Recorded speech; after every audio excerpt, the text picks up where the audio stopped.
Monday morning. My name is Kwame Owusudan. So this is the newspaper review segment here on Pan-African Television. Indeed, Pan-African Television, your most authoritative TV platform on the continent, and the newspaper review segment is definitely the best on the continent as well.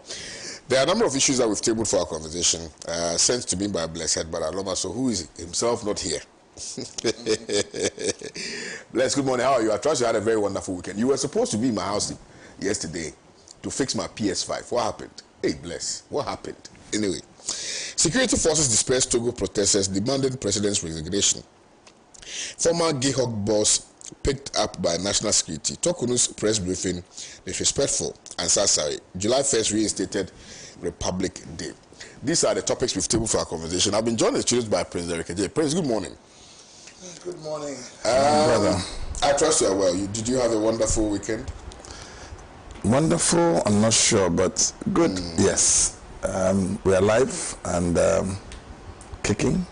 I spent a lot of my weekend in La, as to be expected. All right. So last year, you know, if you've been following events which have been happening in La, you would notice that last year, I think the Traditional Council was suspended and closed down. The office closed down last year for very obvious reasons or specific reasons. Now we are learning that the suspension will be lifted and the Traditional Council will be reopened tomorrow, which is the 1st of July 2025. But the question then becomes, we need to understand what reasons necessitated the closure to begin with, and whether those reasons have been addressed or dealt with holistically, so that all parties, all disputing factions will come to the understanding that those matters have been properly addressed. I doubt if that has been done. I really doubt if that has been done, especially also because very soon they will be installing a new La Manche. And you know that when the La Manche is installed, automatically becomes the president of the Traditional Council. So the question then becomes, why the rush? Why are we rushing to lift the suspension and to open the Traditional Council offices for operations? I don't understand what is happening. I would want to urge the President of the Republic of Ghana to continuously intervene in these matters, because you see, whether we like it or not, our traditions, our cultures, you know, our morals are best shaped really by our cultures and traditions. And so it's important that as a nation that values culture, that values traditions and things like that, we always must make sure that we play a very significant role in bringing about long-lasting peace within the traditional setup. And so I do not see the urgency in this matter. I don't understand why we are in such haste to reopen the Traditional Council and to lift the suspension. I, with the grace of respect to leadership and to the whole community, that we need to hasten very cautiously so that we can install the La Manche. Once the La Manche is installed, I think all these other ancillary matters will be addressed, particularly because he would then become the president of the La Traditional Council. And so my humble appeal, respectfully so, to the La, people, to the Chief of Staff of the Republic of Ghana, to the President of the Republic of Ghana, and to the ministry in charge of chieftaincy matters, to make sure that they continue to uphold, if you like, the suspension, so that after the La Manche has been installed, then we can automatically come to that conversation and make sure that things are done properly. And so please, let's hasten very cautiously. Let's hasten very, very cautiously. It is important. We already know what is happening in relation to the La Manche matter. We don't want another chieftaincy dispute. Please, I beg you. We have a lot of chieftaincy matters on our hands. We do not want things conflagrated by reason of satisfying, if you like, the pressures that are emanating from some quarters, just so they can be happy. You understand? Please, with respect to the leadership of this government, they need to hasten very cautiously. Dr. Mazu, good morning. Good morning, sir. How are we? We are. Now you are teaching the meaning of comma. That comma sometimes indicates the end of a sentence. A proper noun. I say this one is taking me to SS. Proper noun. Hey, so we have improper nouns. Yeah, of course. And we have proper nouns. Yeah, of course. And we have sexy nouns and non-sexy nouns. Sexy noun. He's a sexy noun. Praise good morning. Praise good morning. How are you? Good morning. I think I want to commend you for your intro and the good work you did on the last subject. Yeah. I just had a caveat that it's not all bad news in law. There's good news in law. Okay. As you rightly pointed out, hopefully, soon enough, if everybody plays their role, we can have a new law manche. Well, I think we should have. It's long overdue. I mean, I think, look, sometimes we play politics with some of these matters. Yeah. Chiefs play very important roles within our communities. Yeah. Our moral fiber is fast depleted by reason of our inability to install people who can act or superintend over the morality of our communities. And that is why we are here. Yeah. And so if the La people are going to install a new chief, why the rush? Why are we running faster than our legs can carry us? I think that just... No, I mean, please. I brought the matter, you didn't bring the matter. Okay. And Dr. Mazouk, I believe, will agree with me that we've had enough of chieftaincy matters, of this, of that. You understand? Recently, I'm sure you learned about the disputation between the two Gamanches. One claims he has won a matter in court. The other says, lie. The court cannot make a determination as to who can become chief in Ghana. I mean, do you understand? Yes. And so if the Lamanche is to be installed, and what happens is that automatically when there's a chief, the chief heads the traditional council. And so if the chief is going to be installed, then why don't you wait? You install the chief, then you can open the offices of the traditional council. Doesn't make sense to you? Because right now, if you are going to open the office of the traditional council, who is going to superintend over the activities? I don't know if you get my point. Yeah, you are right. You are perfect. It is like the closure of the banks. In fact, after that, I didn't like it. But let me just use that as an example. The closure of the banks. Assuming UT Bank has been closed down. They are saying that they are going to open UT Bank for the workers to go. When you know that they are going to appoint a new managing director for UT Bank. So appoint the managing director. The managing director will come with his own deliverables. What to do, what not to do, even who to appoint. Because they have to work in concert to make sure that the whole survives. But if you go and open this traditional council, you have saboteurs, people who are saboteurs, saboteurs. Those people, they don't help. Yeah. I'm talking like Solo.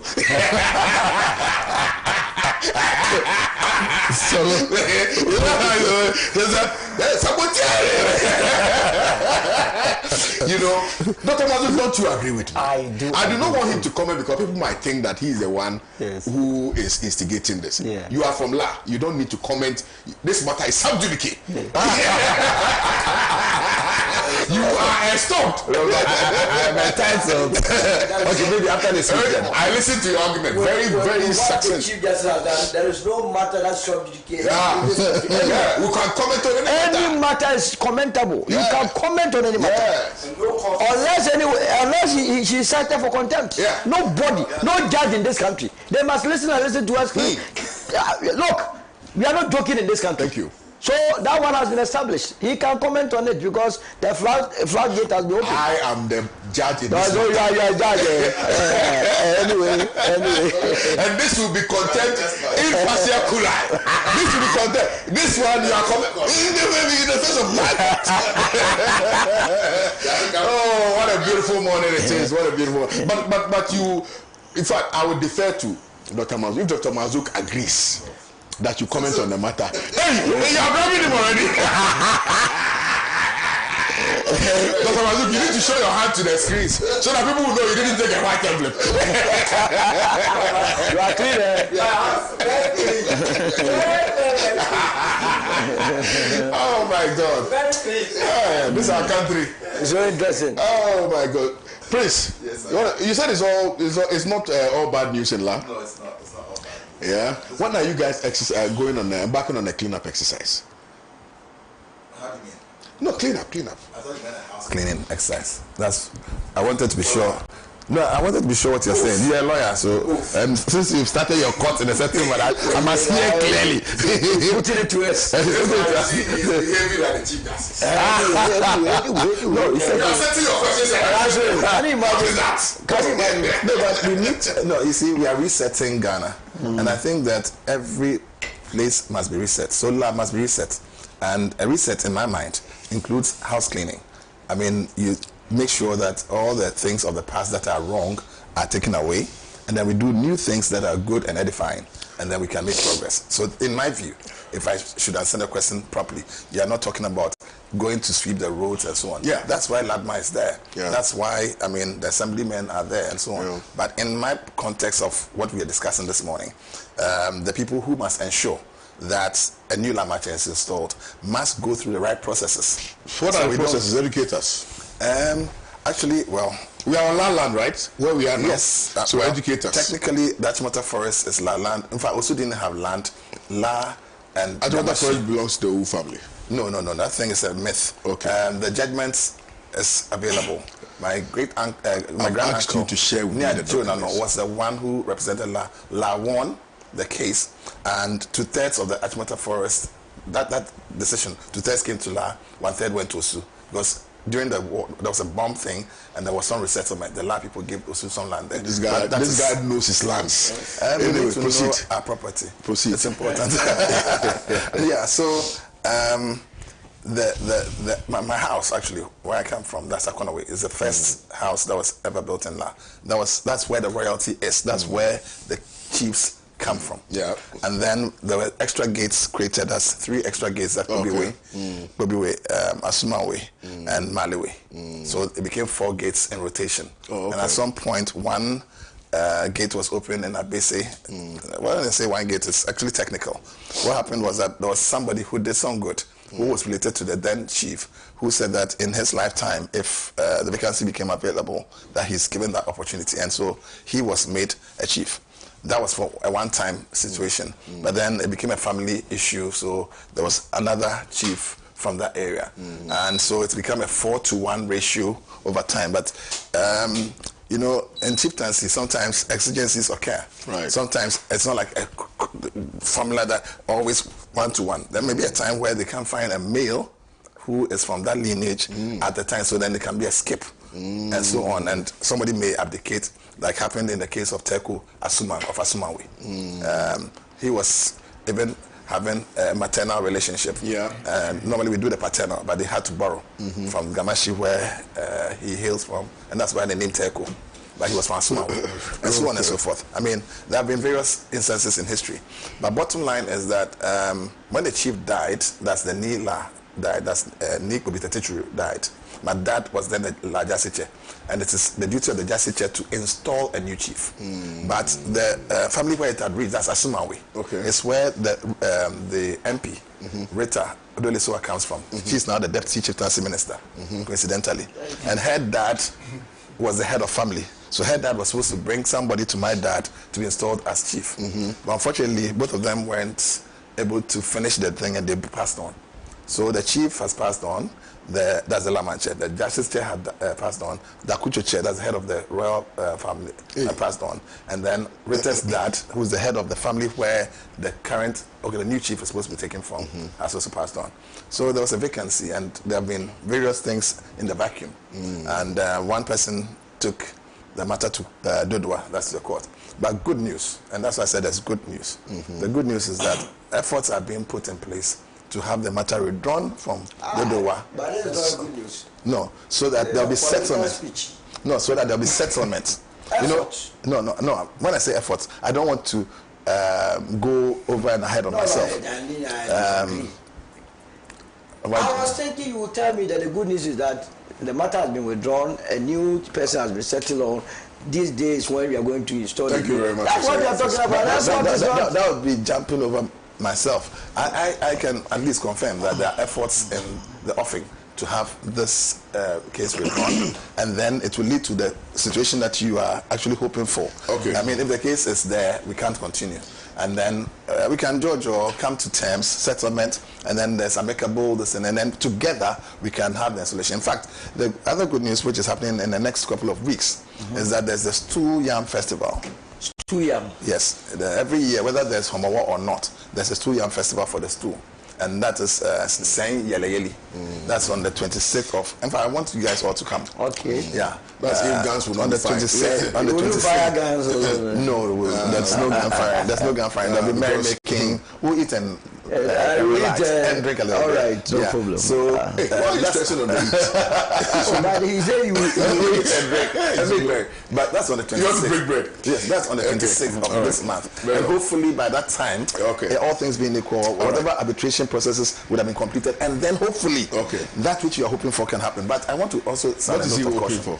that we can have the installation in the shortest of time, so that the chief will then, as you rightly put it, by the chieftaincy act becomes the automatic president of the traditional council, and then he can invite the others on board. All right, thank you very much and everything. Then for the clarification and education this morning. It's always good to have these three wonderful gentlemen on set, except that, you know, on weekends when Solo is chilling, he chills alone. When Dr. Mazouk is going to present a paper abroad, he goes alone. When President J is sharing lands, he shares alone. The last have not So when I go to God, I go alone. I can assure you that when the new chief comes and the Stew Land Secretariat is set up and the lands are being administered properly, everybody will be a beneficiary. And we'll be it will not be alone. We have been supporting you since the so that will be anti-lack. Youth of Ghana against All right. Security forces dispersed Togo protesters demanding president's resignation. This is not overdue, to be honest. I saw the videos. Yes. Quite brutal. Yeah. You know, people beaten, people maimed. A certain gentleman was beaten to pulp. Yeah. I don't know whether he even died in the video. Quite melancholic scenes, really, when you look at it and you are somebody who is very concerned about the progress and the forward march of Africa, and you see that we are still doing things in retrogress. It's quite frustrating, you know, that people who are supposed to know better, people who are supposed to be the defenders of democracy, so-called, are the ones who are perpetrating heinous crimes against humanity, heinous crimes against its citizenry, and, you know, making life uncomfortable, exceedingly so, for the good people of the countries which they are supposed to superintend over. So that's quite frustrating. I can understand, because people are pushing this agenda that the wind of change is blowing across the French-speaking countries, which may be the case, particularly because of what we have come to know, that almost all the presidents within those Francophone countries are stooges of the West and have been pushing the agenda of the West to the dissatisfaction of the people that they govern. So it is not in doubt that obviously people will get to the point where upheavals will be the order of the day. Yeah. And that started with Mali, started with Burkina Faso, and several other countries. Now, Togo is in the offing. Sooner than later, you will see a strong military face will emerge, and the people will rally behind that particular leader. He will take over, and their lives will begin to see some change. I mean, it is not etched in stone, but based on what we have seen with the other military leaders who are doing quite well, something that is a possibility. Solo. First of all, let me greet Ladi Jamatutu. That's right.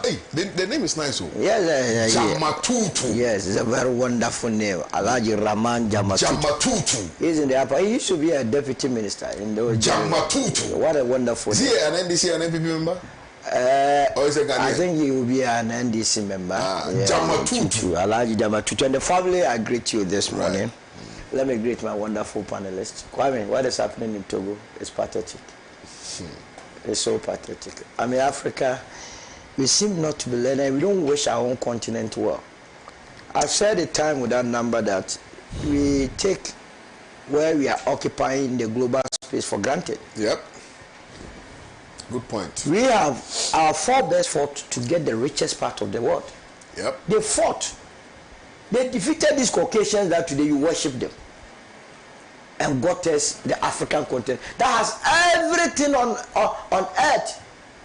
So we must be the richest people to be surviving or living on planet Earth. But we have all these minerals, but we are poor. We are poor because when our forebears fought for us and these Caucasians took over and then destroyed our history, we have no history left. Go on the street of Accra and ask the ordinary Ghanaian to even tell you about his history, the Ghanaian history. He doesn't know the Ghanaian history, his own tribe history. He doesn't know it. This is the only part of the world where someone decides to even practice his tribe, the culture of his tribe. He is looked as is a color. An evil person. You understand? So we have destroyed ourselves without any history, and that is what our nemesis are capitalizing on it. They are exploiting it to their greatest advantage. They bring their own puppets to lead us. The man had occupied the position for 38 years. He died in 2005. Is that the case? 2004, 2005. Before he died, as usual with African presidents, he wasn't up to 43 years. The Togolese constitution mandated that you needed to be 43 or 45. I think it's 45. Before you could become the president. And even if that, in the absence of the president, the leader of the House or the General Assembly should be acting as the president. What did Eyadema do? He just went and changed the constitution together with his puppet in the National Assembly, that the age limit has to be brought back to say 35, so that he was anticipating his death. Once he dies, then his son takes over. You, the son, you took over amidst confusion, bloodshed. More than 1,000 people died, somewhere 2005, 2006. Because Nigeria, that was when Nigeria was behaving as a big brother Africa. They are also the reason why we are not seeing top in West Africa. If Nigerians were going to stand up and tell you West Africa will be peaceful. That's true. Yeah. Nigeria said no way, they will not agree to what Eyadema 4 has done. So quickly or hurriedly they had to go and organize a symbolic elections, where he contested on the ticket of his father's party and won. You have won. You occupied the seat for more than, this is about the 20th year. 20th. 20 years. There are people, children who grew up seeing him as the only president. Anytime he's getting to his retirement, then he goes to do something wonderful with the constitution. See what he has recently done. Now power has been given to the prime minister. Yeah. He now is the prime minister. Yeah. He has brought a ceremonial president. The other day someone was telling me that he lives opposite the Ghana embassy in Togo. They live opposite with the new guy. The new guy is a complete drunkard. He doesn't even know his left from right. Then you go and bring him to be the ceremonial president, and what even freaks the people is that there will not be any further elections again till that kingdom come. He will be there. Oh, that's what he has done. No. How can we allow these things to happen? What is the country for you? It's for him. If it's not for him. Okay, now if he says it's for him, he should contend with the youth. Now they say it's all for all, free for all, mano and mano. Kill us and take your country. That's right. They don't have a problem. When you kill all of them, then you come to Ghana and come and rule us. Kwame is becoming nauseating. It's so annoying how leaders in our part of the world are so greedy when it comes to power. What do they do with the power? Go to Ghana, Togo, and poverty will greet you. Good morning. No, poverty will meet you and greet you, Kwame. How would poverty greet you? About poverty greet. You don't know. Early morning, go to Accra Central, you will see poverty greeting. We give them power to change our destinies, to transform our lives. They don't do it, and all that they do is that they rather inflict more pain. So this one you support? Absolutely. He has to go back with his National Assembly to amend the constitution. I don't support coup d'etat, but the right thing has to be done. The same constitution that brought him, he must allow the same constitution to work. If your term limit is up, let other people also come and do their best for the country. And not to superimpose yourself onto the country. Can you imagine we sitting in this country and all of a sudden people will go to the Supreme Court and say they want to change the constitution for President Muhammad to be a lifetime president? Are you going to agree? Yeah, Kwame Osunanso, I will never. How can I become the vice president? I mean PDA, who is an NDC member, will support us. How would I then become the vice president? Me, like I would drive to the president's own house, I will sit there every morning until he do a national broadcast. Hey. So again. I'm not doing anything. They shouldn't take us for a ride. But that is where I believe that there has to be a conscious effort to really get all the 54 African heads of state to understand that we are in a battle. We can't do it alone. You see, this business of each country trying to do it alone will never help Africa. I think they have lost touch with evolution. I mean, we have Gen Z. I mean, this millennium. I think they've lost touch. They are still in the 2000s and 1990s. You know, where we didn't have the proliferation of new media. Yes. Now, Charlie, everything is on social media. But it took only one word. It took only one word for Amron, the musician. He went on there and said that what was happening was wrong. But the next day, people were on the street. So they arrested the guy, talked to the guy that, Charlie, you are going to lead to a regime change. I'm sure they compromised the guy. The guy came out and said, oh, he has a mental issue. That's why he said, oh, how can you have mental issue? They're going to give him some slaps. So all of it. But the people process it and realize, no, this cannot be true. And that is what is even angering a lot of the youth to go on the street. I mean, he could have become the hero. Yes. Sometimes, I mean, he's afraid to die. That's why my guy, Bobby Wine, sometimes they beat him while I say, Bobby. You see, this guy also wants to go again. Yeah, Museveni, yes. Why? What is this? Museveni wants to die on the throne. I definitely he would die. Look at that guy in Cameroon. Pobia. You can't even walk. Pobia wants to also die. What is this with African leaders? All right. Let me come to Dr. Marzuk. Please, I'll end with you last.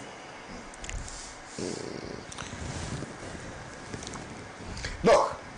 Yes, let me come to you. Good morning to the cherished viewers. Thanks for the opportunity to be here.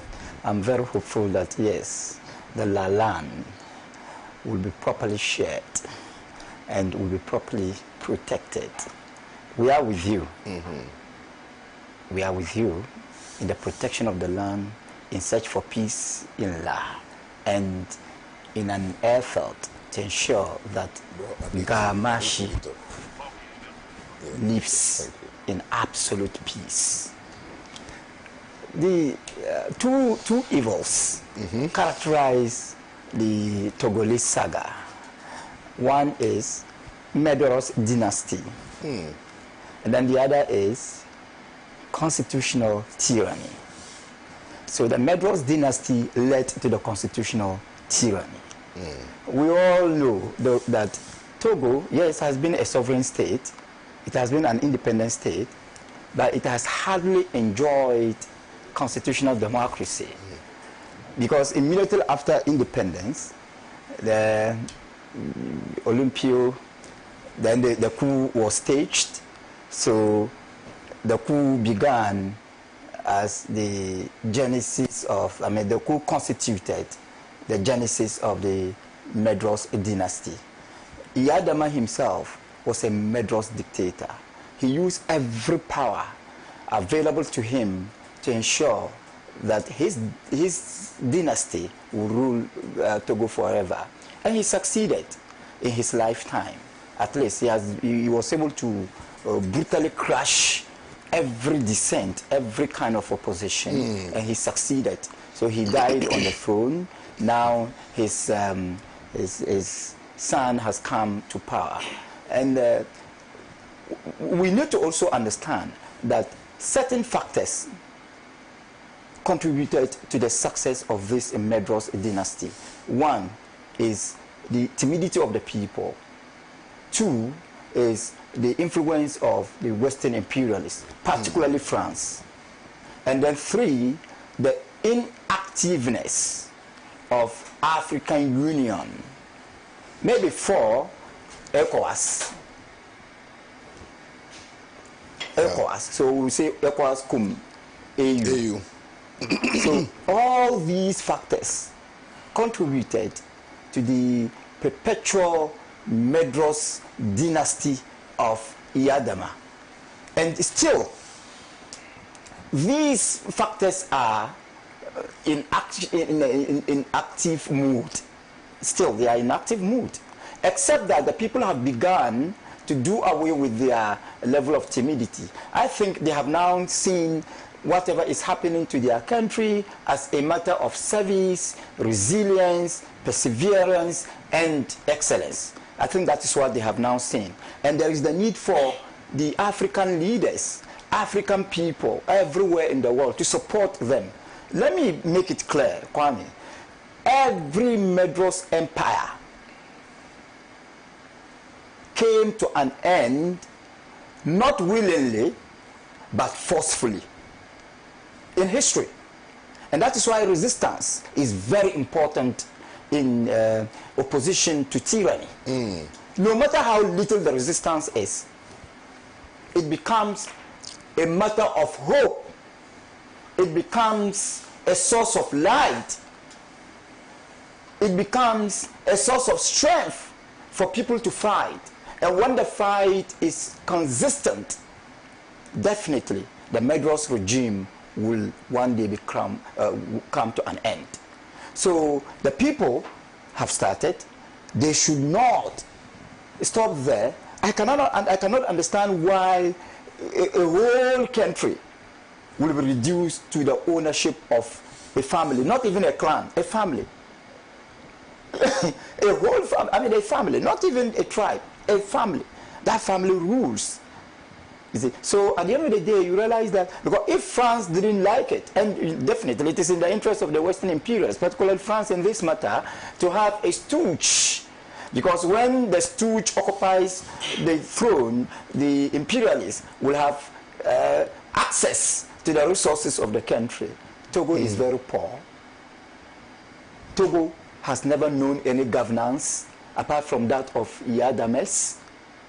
So that alone is a justification for Togo to shift from the dynasty of Iyadama to a proper constitutional governance. So that at the end of the day, Togolese will understand that everybody has the right to rule the country, to contribute to the governance of the country. My appeal to the Togolese is that they should not, I know it is hard, but they should not relent. They should not stop whatever they have started. I think they are within the context of civility, they are within the context of legality, they are within the context of rationality. And they should be empowered enough. They should take the courage. It's difficult, yes, but they have to stand up to the bullies and to tell the whole world that enough is enough. Well, thank you very sincerely, Dr. Marzouk, for this brilliant submission as well. You are watching the Judiciary segment here on Pan-African Television. My name is Kwame Usudan. So let me remind you that we are streaming live on Facebook, on YouTube as well. So for those of you who may want to share your views, you can so do via those platforms. You can also leave a text or a WhatsApp message to the number that will be appearing on your screens very shortly. It doubles as a text line and a WhatsApp number as well. So you can very easily send us your messages to that number as well. I'll read the messages as and when they're coming. But let me come to Prince Derek J on this Togo matter. It's quite strange, and even though Dr. Marzouk and Solo have sought to look at it from more of like from a constitutional perspective and a democratic perspective, it is also important to try and find whether or not there's some, economic aspect of this whole conversation. Because you see, the material conditions of the African continent are not different. So what we are experiencing in Ghana, when you go to Togo, you would experience the same.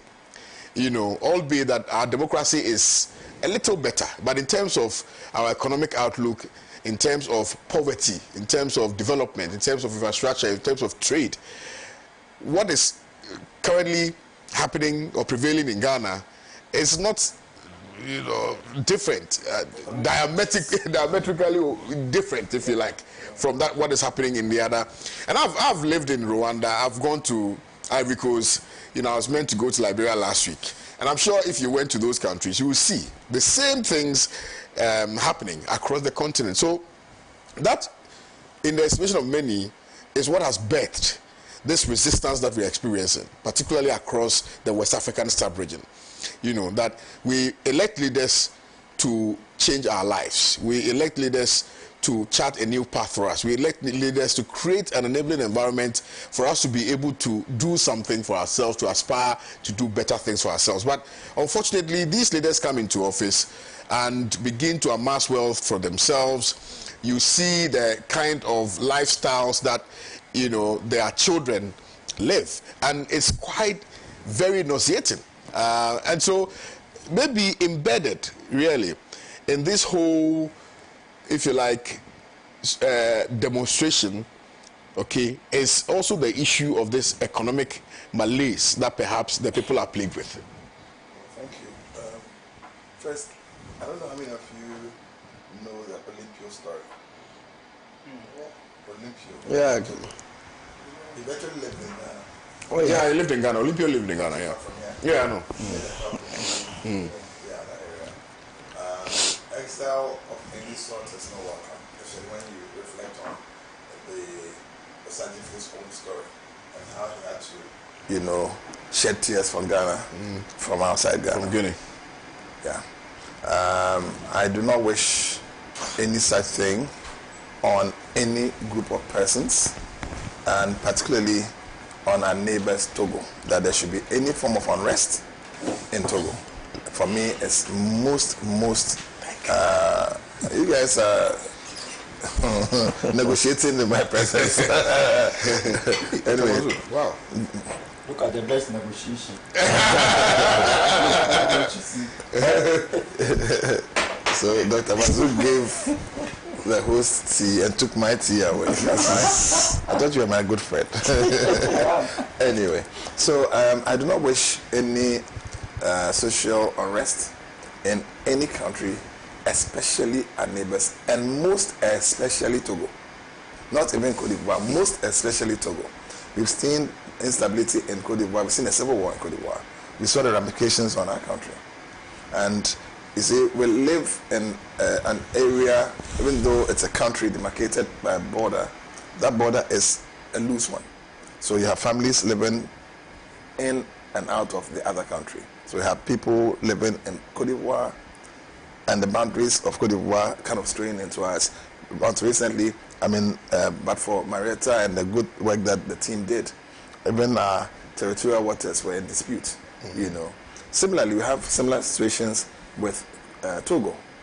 When it comes actually to voting, that's when it really manifests for Ghanaians to see, when the politicians become apprehensive as to who can, move from where, whether their farms are here or there, etc. So we are interlinked. And the reason I say most especially Togo, and not necessarily even Burkina. Burkina, the same thing happens when you go to Paga, you go to the, you look at the conflict even in, what do you call it? No, not in Burkina Faso. the Baku crisis and all that, you can see that there are cross-boundary border things happening. If you look at the smuggling of inputs that are meant for our farmers, I mean, these things show that, look, we cannot do without the other being stable. True. And now I hammer on why Togo and why Benin also is important to Ghana, even beyond the Cote d'Ivoire importance that we have always known, and the Burkina, where we get our tomato, onion, and all that. Our gas imports, that keeps our energy sector moving. The West Africa gas pipeline, I've had opportunity of passing through these countries by road, and I've seen the levels of deprivation. I've seen the economic situation that you referred to firsthand. And I think that if Ghana and Nigeria were minded to support, even to a greater degree, Togo and Benin, it would help these two countries. We are not francophone like they are. Their economies are linked by some, arrangements. Yet, now with the breaking of that link by the Burkinabe, Nigerian, and Malians, you will see that Cote d'Ivoire and the others will struggle together with Togo and so on. Our economy is beginning to thrive, but no economy would be in isolation of the next. Especially when we are looking at ECOWAS being stronger and the AU being even stronger. Don't forget that Ghana is currently hosting the African Continental Free Zone area. That's the AFTA. Yeah. And the purpose of that is to ensure intra-continental trade. Look, like rightly pointed out, and I don't recall who said that we have the best lands and all the resources in Africa. It was Solo, you. Yeah. It is true. Africa can be self-sufficient. In fact, the vision of Nkrumah and the other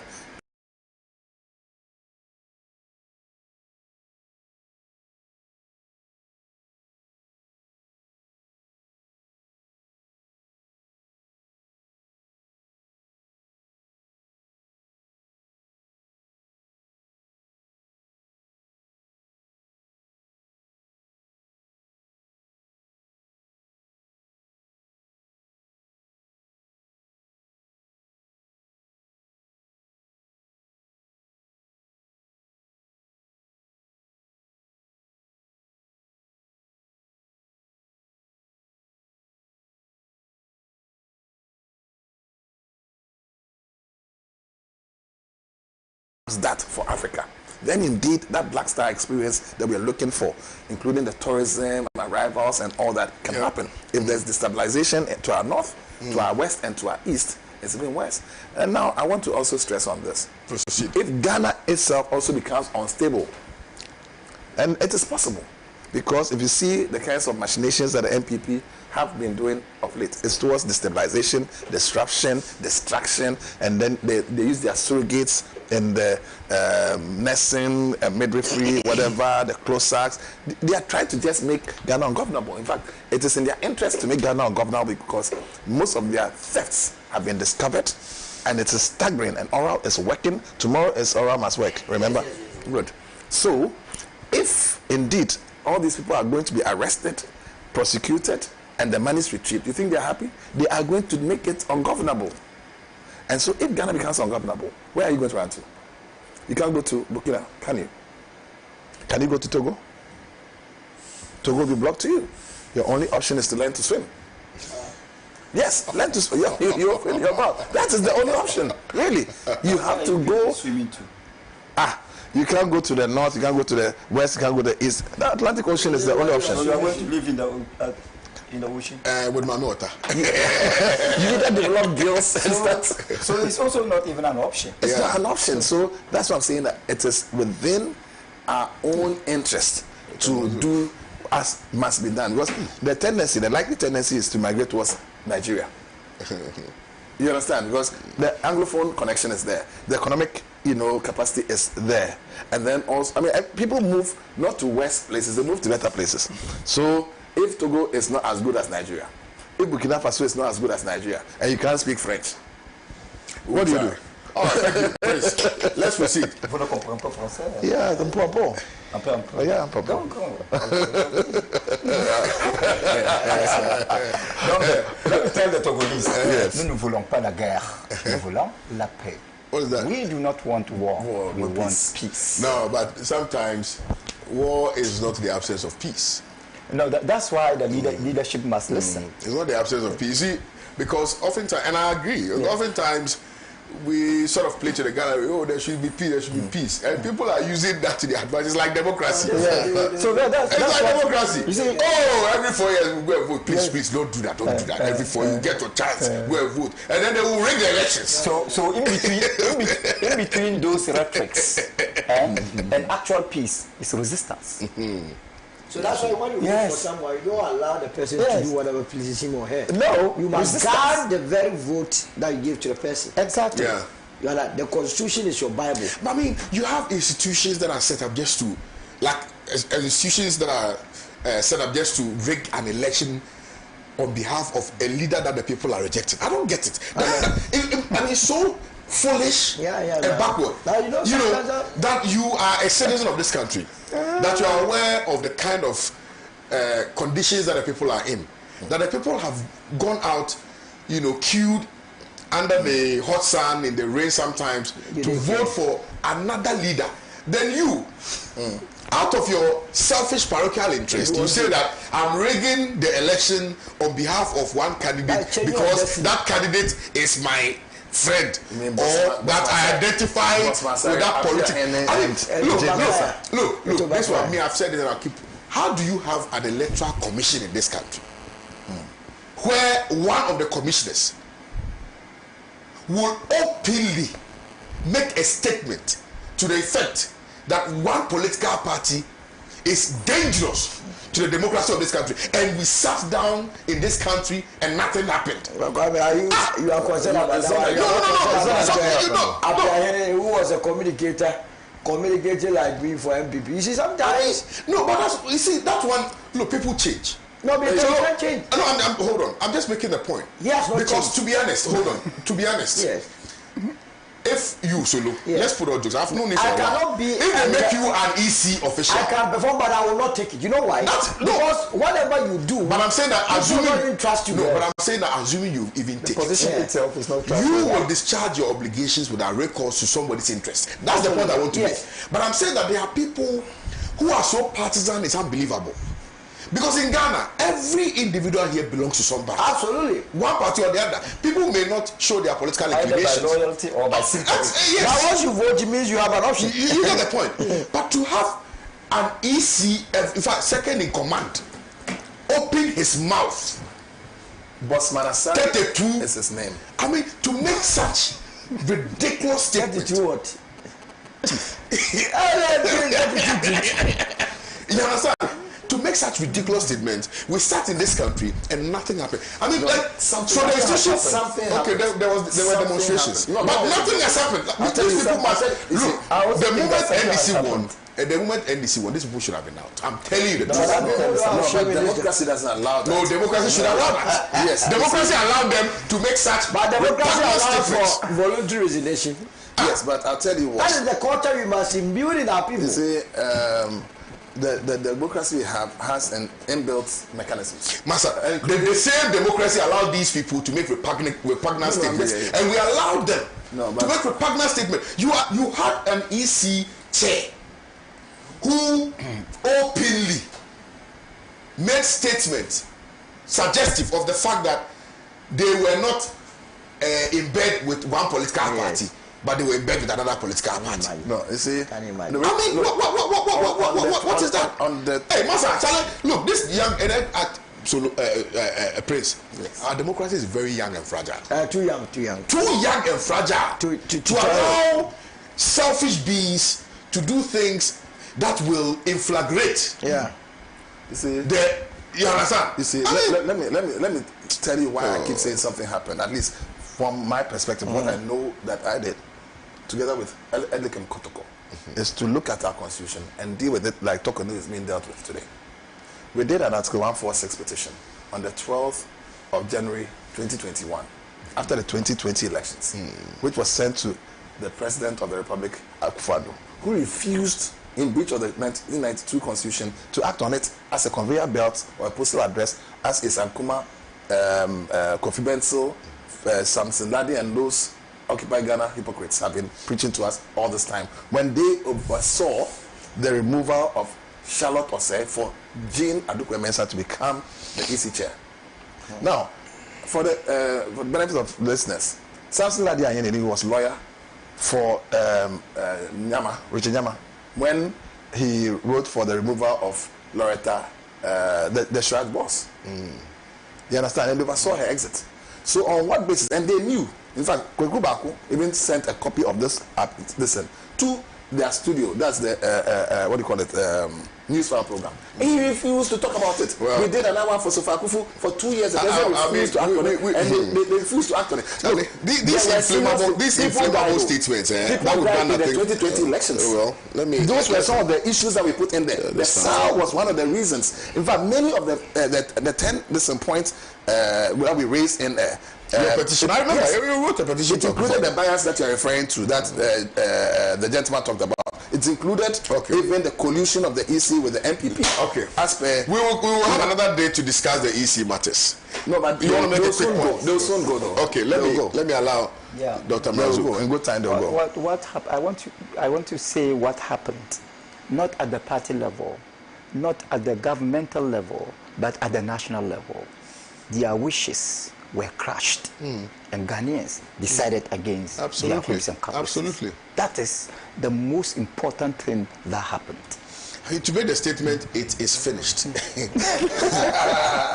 the belly of that statement, it's a huge revelation. Exactly. That it is finished. MPP, it is finished. Former GIHOC boss picked up by national security. I'm told my very good friend, and I'm not shy to say it on air. I mean, Hanan is also a very good friend of mine. Buffer Stock CEO, very, very good friend of mine. I'm not shy to say it on air. He's also been picked up. Akufo-Addo's in-law, the former CEO of GIHOC Distilleries, has also been picked up by national security. Is he related to the then chief of staff? I don't know. No, he is. Okay. Yeah. Solo. This one, I need to start with you. Yeah, this one, I need to start with you. Oh, but... I'm not there. I mean, but what's it? What watch? 9 point something million. Now, toy and bro, I watch the one bring me. My young fan, ends at boys level. Oh, boys. No money levels. No, boys. Oh, so sometimes when you visit him, he will give you small food. But I remember the EC, we were talking about the EC a while ago. Remember, some few weeks to the elections, there were some transfers, voter transfers from Tamale Central and Sanarigo. Yeah. Where were they transferring it to? Ask me again. You know Pusiga. Where did Anan contest the elections? You know Pusiga. Why was he trying to get to Parliament? You know, we must begin to do audit of even the members of Parliament. Yes. Check whichever areas they were. I have said time without number that this administration, anybody who has been appointed and as of now has not been able to tell us the road that happened that they want to see from us. I'm telling you. But you think that happened everywhere? Everywhere. It was free for all. The moment the Akufo-Addo came with the office of the special prosecutor and came with the and packed the lower courts. Yeah. After doing that, he said, "Oh, it's free for all. You can, all of you can go and then take whatever you had." You got my point, Kwame. The thievery. Because you are making a very important point, and that point is very crucial. You know, hold on. It's not about so. So no, hold on. So no is making a very important point, and I think that we need to, as a matter of urgency, because to say that, so not saying that every state-owned enterprise, every state institution, which is being run by a current CEO, which CEO has not come out to give us the financial issues, improprieties. That's what I'm looking for. Relating to that particular issue. That means that person he wants to steal. Yes, I'm telling you. Look, from EP to NLA to what's the name? NLA is in Parliament. He made it. Samia Wuku. He's run to parliament. No. Everywhere. Kwame, NCA. Give me the names of the institutions. NPA. NPA. As for that place, Kwame. If you are going to go into NPA, I'll stop the program. Hamid and his people. He's facing prosecution. He's been bailed. They ask for the TV there. They're stealing at NPA. That's what I'm saying. There was a safe. Edu and his people must come clean. He's a very good friend. But look, what has happened at NPA is a travesty of justice.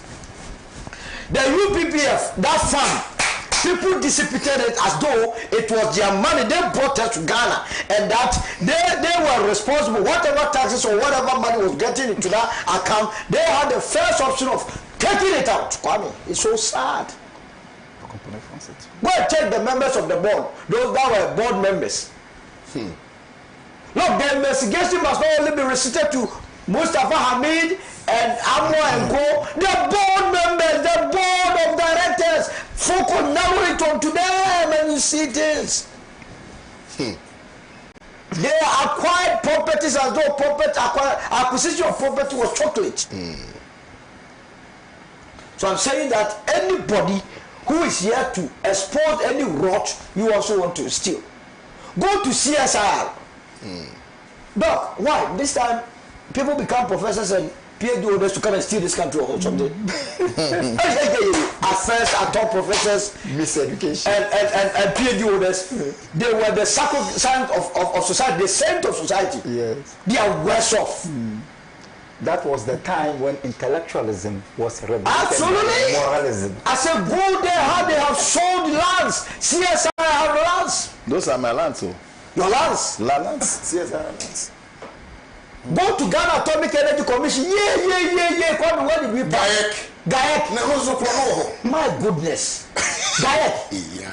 In the pocket of people. Now, last time I was making the argument that if you need 400 million Ghana cedis to asset to open banks in this country, and you are told by the Attorney General that the National Service Authority, the amount of money that is alleged to have been stolen is 548 million. Is it not amounting to one bank plus some coins? True. You dug a hole of 58 million. Go to NPA, the amount of money that has been alleged to have been stolen runs into billions of Ghana cedis. Billions. And supervise the sale of appetition, the nation incurred more debt. And he said I should take him serious. He said he has been arrested. Does he drink? Yeah. I don't even know whether he drinks. He drinks water. I'm looking at the logic of what you're saying. If he drinks and he drank a lot of it, then we can't care. He didn't drink. He was just enjoying from people's sweat. Say national security has picked. I hope it ends very well. He said, "Oh, Hanan. Hanan was at the buffer stock. He's your friend. Kwame, it's unfortunate. Yeah. But your friendship didn't include he siphoning state money, and here I'm not saying he has done so. But the point is that is the allegations being leveled at him. That there has been some impropriety. I hope it's not true, but hey, if it is true, Alan, you were not taken there to be diverting state funds. I mean, the information that I'm gathering, which information hasn't been authenticated yet or verified yet. Yes. But what I'm gathering is that it appears one of his henchmen opened a company in the northern region, which company did business with buffer stock. On the surface or on the face of the document, Hanan is not a shareholder, neither is he a director, but was the one. The wife was the owner of the company, but he was right. Yeah. Go to the scholarship secretariat, and you corruption will meet you when they show you the documents. Corruption will greet you, Kwame, and meet you and embrace you. No, it's funny, but it's a serious matter. How do we do? Look, go to the Ghana Airport Company. Go and see the mess. So Kofi Juma, so that is why the last time Professor Miyakuvi was complaining that the lawyers have filed writ at the Supreme Court that the cases have to go because he sees his own as, I mean, a tip of the iceberg. How can a $2 million be in court and people that are sitting billions be in the house? Does it make sense to you that Kenneth Orata is in the US whilst 2 million people are facing charges here? The last time we saw an extradition order, is that not it? Yeah. Chasing some of the Ghanaian boys, the game boys. Why wouldn't you do a batter? You bring Kenneth Orata, you take the boys. Yep. We are pampering him. And there is a new terminology in town. And you people, you continue doing this to us when you also get the opportunity. Can you imagine? John Mahama, you have time with destiny. I'm telling you, you are on the right side of history. Whether or not whatever you do will stand the test of time would include bringing to fore all those that stole from this country. When he died, and when he's able to do that, I'm telling you, posterity will forever remember him in a positive light. Because if you allow these people to continue to hold on to this money, they will use this money to depose your administration. A time will come, they will be controlling the economy to the extent that they will make sure that there's so much hassle. You will not, it will not be bearable. The people will no more listen to your side of the story that hey, they stole from us. If they stole from us, what did you do to them? And to the NDC executive, and not even executive, senior members of the party, let me tell you, once there is a government in place, you don't own the government. Those of you who are fond of pleading on behalf of chiefs, you yourself are chiefs, and very soon your names are going to come out. Because I know a lot of MPP personalities who are willingly giving information to this administration that we were in the MPP, we never supported these levels of thievery, and that prosecute them. They are giving this administration hardcore evidence, hardcore evidence that you can never contest. It's even raining because the matters that are coming are so strong, stronger than apartheid. So it's raining in Accra. When they are exposing them, some of you have turned yourself into contractors pleading on behalf of the thieves. Why? Why must it happen like that, Kwame? So we don't know how to chop. Look, yeah, prepare for power. I know how to chop money, Kwame. Some of them, they don't even know how to chop money. You think you can steal from the state more than we do? So the laws of the land must work. Indeed, the law is the law. The law. And once they have been apprehended, it shouldn't end up as a 9-day wonder. The Attorney General promises that the National Service issue it will go to court in this July. Is that okay? My proposal, the proposal that I made on the morning show, which I believe a lot of people bought into, was that it is imperative that we created a special account. It's very important. Which account will be made public? Yes. Which funds retrieved will be... There has to be periodic update. Yes, exactly. So that we know exactly... Because you see, the AG said something. He said that, some people are paying the money. Let's see it. Excellent. So which account are they paying the monies into? Because we have so many people who, are stealing from the state. No, they are paying back. We need to know who is paying back. Is Kenneth Orata paying back, which is why he's being treated with kid gloves? But you see, if AG enjoys the pleasure of updating us on the cases, he should still have the burden to update us. On how much is being absolutely. No, I agree with you. Excellent. Yes. But you see, Ghanaians must not forget that as of 2016, our total debt portfolio was about 122 billion. Yeah, 122 so billion. there has to be an explanation as to why currently, or at the time that Akufo-Addo was leaving power, our debt portfolio was almost $1 trillion.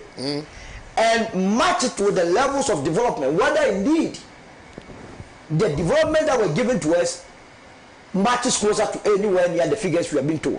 And that will tell the people of this country how much has been stolen from us. And once we do that, it will serve as a deterrent. If we are going to manage this country and manage it to Kwame, all of us will be okay. Who told them that all of us will not be okay? So, look, before I move to Dr. Mazuko on this subject matter, do you think that we've gotten to a point where the review of the Constitution must encapsulate who qualifies to be a member of Parliament? Absolutely. Because you see, you made a very important point in relation to people who have allegedly stolen money from the state and seeking to find refuge under the guise of going to Parliament to serve the people. So do you think that in reviewing our Constitution, because I think that we have the Constitutional Review Committee, etc., one of the most important aspects of the review must be to sort of add another layer to whatever provision mandates people to contest to becoming... Absolutely. I mean, it's so the current threshold is so weak. Anyone with sane mind. So what they do is that a lot of them go and steal money. They know that they will enjoy immunity when they enter into Parliament. Steal money, go and contest and win and go to Parliament. Then you allow them to enjoy their booty. You understand? That one we must prevent. Look, and there are presidential candidates, prospective ones as such. If I tell you what they have done, go to Cocoa. Why is one the other not talking? Who sold that fertilizer that landed Opuni into trouble? Who among those prospective candidates that a fertilizer and chemicals that Opuni was prosecuted on, in fact, they were in a warehouse, the NPP administration, you understand, gave it to one of these aspirants.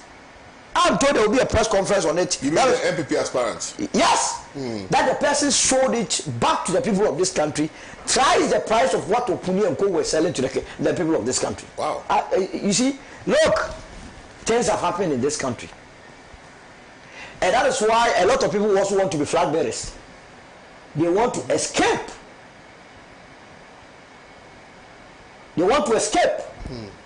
From the clutches of justice. Absolutely. So Kwame, our system is a jungle system. It's not a good system. The poor, if we are going to go on this tangent, the poor will remain poorer. And there will not be any future for the teaming. That's why they are all resorting to, most of them are resorting to red. When they see no future ahead of them, go on the street.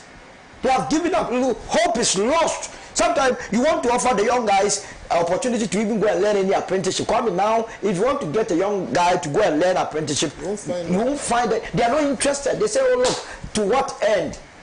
I'm okay with red. So you leave your car outside, they go and take the battery, go and sell, go and buy red. The next day, they are always looking to steal something to survive. And this is not, it doesn't concern leaders of this country. Preach. It doesn't concern them all. We see people queuing, go to the Canadian embassy. It's raining. If you like, let your reporters go. The people who are stuck in the rains, all they are looking for is visas to Canada. What is in Canada that is not in Ghana? That we must be fighting for a Canadian visa? Come on. What is in Canada? We have all the natural resources. But because of the greed levels, because someone can look straight into our face, and taxes that we are paid into a tax fund, 52 billion can just get missing. And Kenofurata will not answer. He will go to the United States of America and be writing letters to us. They think of it. Because this country is for him. This country is for Kenofurata and his family. I don't want to live in such a banana country. I would rather prefer to die rather than to live in this nonsense. Because there is nothing attractive about it. They have stolen from us. Go to East Legon. Now all of the apartment they want to sell. Who is going to buy? You impoverish the people. When you stole, you didn't know what to do with the money. But let me tell you, it's just like selling of land. I have never seen anybody who has sold land who has been prosperous at the end of the day. If you like, check the history. Because you see, land is a free gift of nature. You came to meet the land, you fought and said it's true. What did you do to kill the land? So you hold it in trust for the people. Use it to better the lots of the people. So if you are an individual and you decide that something that you did not create, you want to use it to better your own life, it will never end. You have seen a lot of people that sold lands in prime areas in Accra. Now they struggle to even get 5 cedi to eat. I know them. It's like taxes. When you come, and the people sweat. We give it to you to manage it to us so that all of us will be happy. And then you decide to take it. It will not end you well. Take it from me. And that's what they're doing to us. And they want us to worship them. No, this country, we must have. No, don't mama. Look, that's why after election there's cooperation. I want to cooperate with him to deal with the rot. And we must help him. He's one person. He's getting. Look, they have done a very beautiful thing in the fight against Galamsey. The gentleman that I put as the army officer that I put him in charge of dealing with the Galamseyers, if politicians are going to allow him, I know the officer very well, incorruptible, a professional army officer, that if you are not going to do your NDC business over there, that guy will deal with the issue of Galamsey in less than a year. But would he be allowed? Certainly not. Will somebody call him and say that I am calling from Jubilee House, so allow my men to work? The last time, the MP for Memphis Central, when a military officer was on site trying to deal with the Galamsey, we heard the MP speak to the military officer. Yes, I am MP for that man. By now must be behind bars, because remember he was cited in the Professor Boatis report. And he has actually come to confirm it, that indeed what Professor Boatis said in this report was right. Probably we have younger ones to protect. Your child is young. Very. I don't envisage my children going to live outside the country because I don't entrust it. I don't support it. This is the land of their birth. They can only go there for holidays. Even that one, by which time they grow to that level, this country would have developed. We want to go to holidays. They have Sandeman here, Navrongo here, Asantebekwa here, Mabon here. We have a lot of places to visit. They saw poverty. And you see how our people are impoverished. And then you come to the cities and you see how people are so greedy and selfish, using their two hands, legs, feet, mouth, nose to steal that which we could have used to develop the rural communities for our brothers and sisters who live there. Then you will weep. When you were going around, it's so sad. How much were they looking for? They were not looking for anything. You get to communities, Dr. Mazuk, you get to communities, and all the people are looking for is KVIP. Can you imagine? KVIP. I went to some community and I'm still looking for money or maybe donors or something. I went to a community and all the people were looking for was borehole. Mechanized something borehole. that is supposed to be part of borehole. Read chapter 6 of our constitution. Borehole. The Dambai, yes. If you are from I think Pasa or something and you are going to Dambai, the ferry that you use till today we have not been able to construct a bridge across, and so you see cars struggling, queuing. You know, some cars spend 5 days exporting yam from their farms to. So why wouldn't prices of skyrocket in Accra? I don't know if you get my point. They are very basic things, and you hear some of these monies which have been stolen, and you are wondering, now the bad day, like you alone. Some people have 22 houses in Accra, 10 houses in Kumasi, one individual, 15 houses here, 20 houses. I'm like, how many of them can you live in? They have bank accounts, dollar, CD, euro, pounds. The MPP hierarchy have come to confirm that.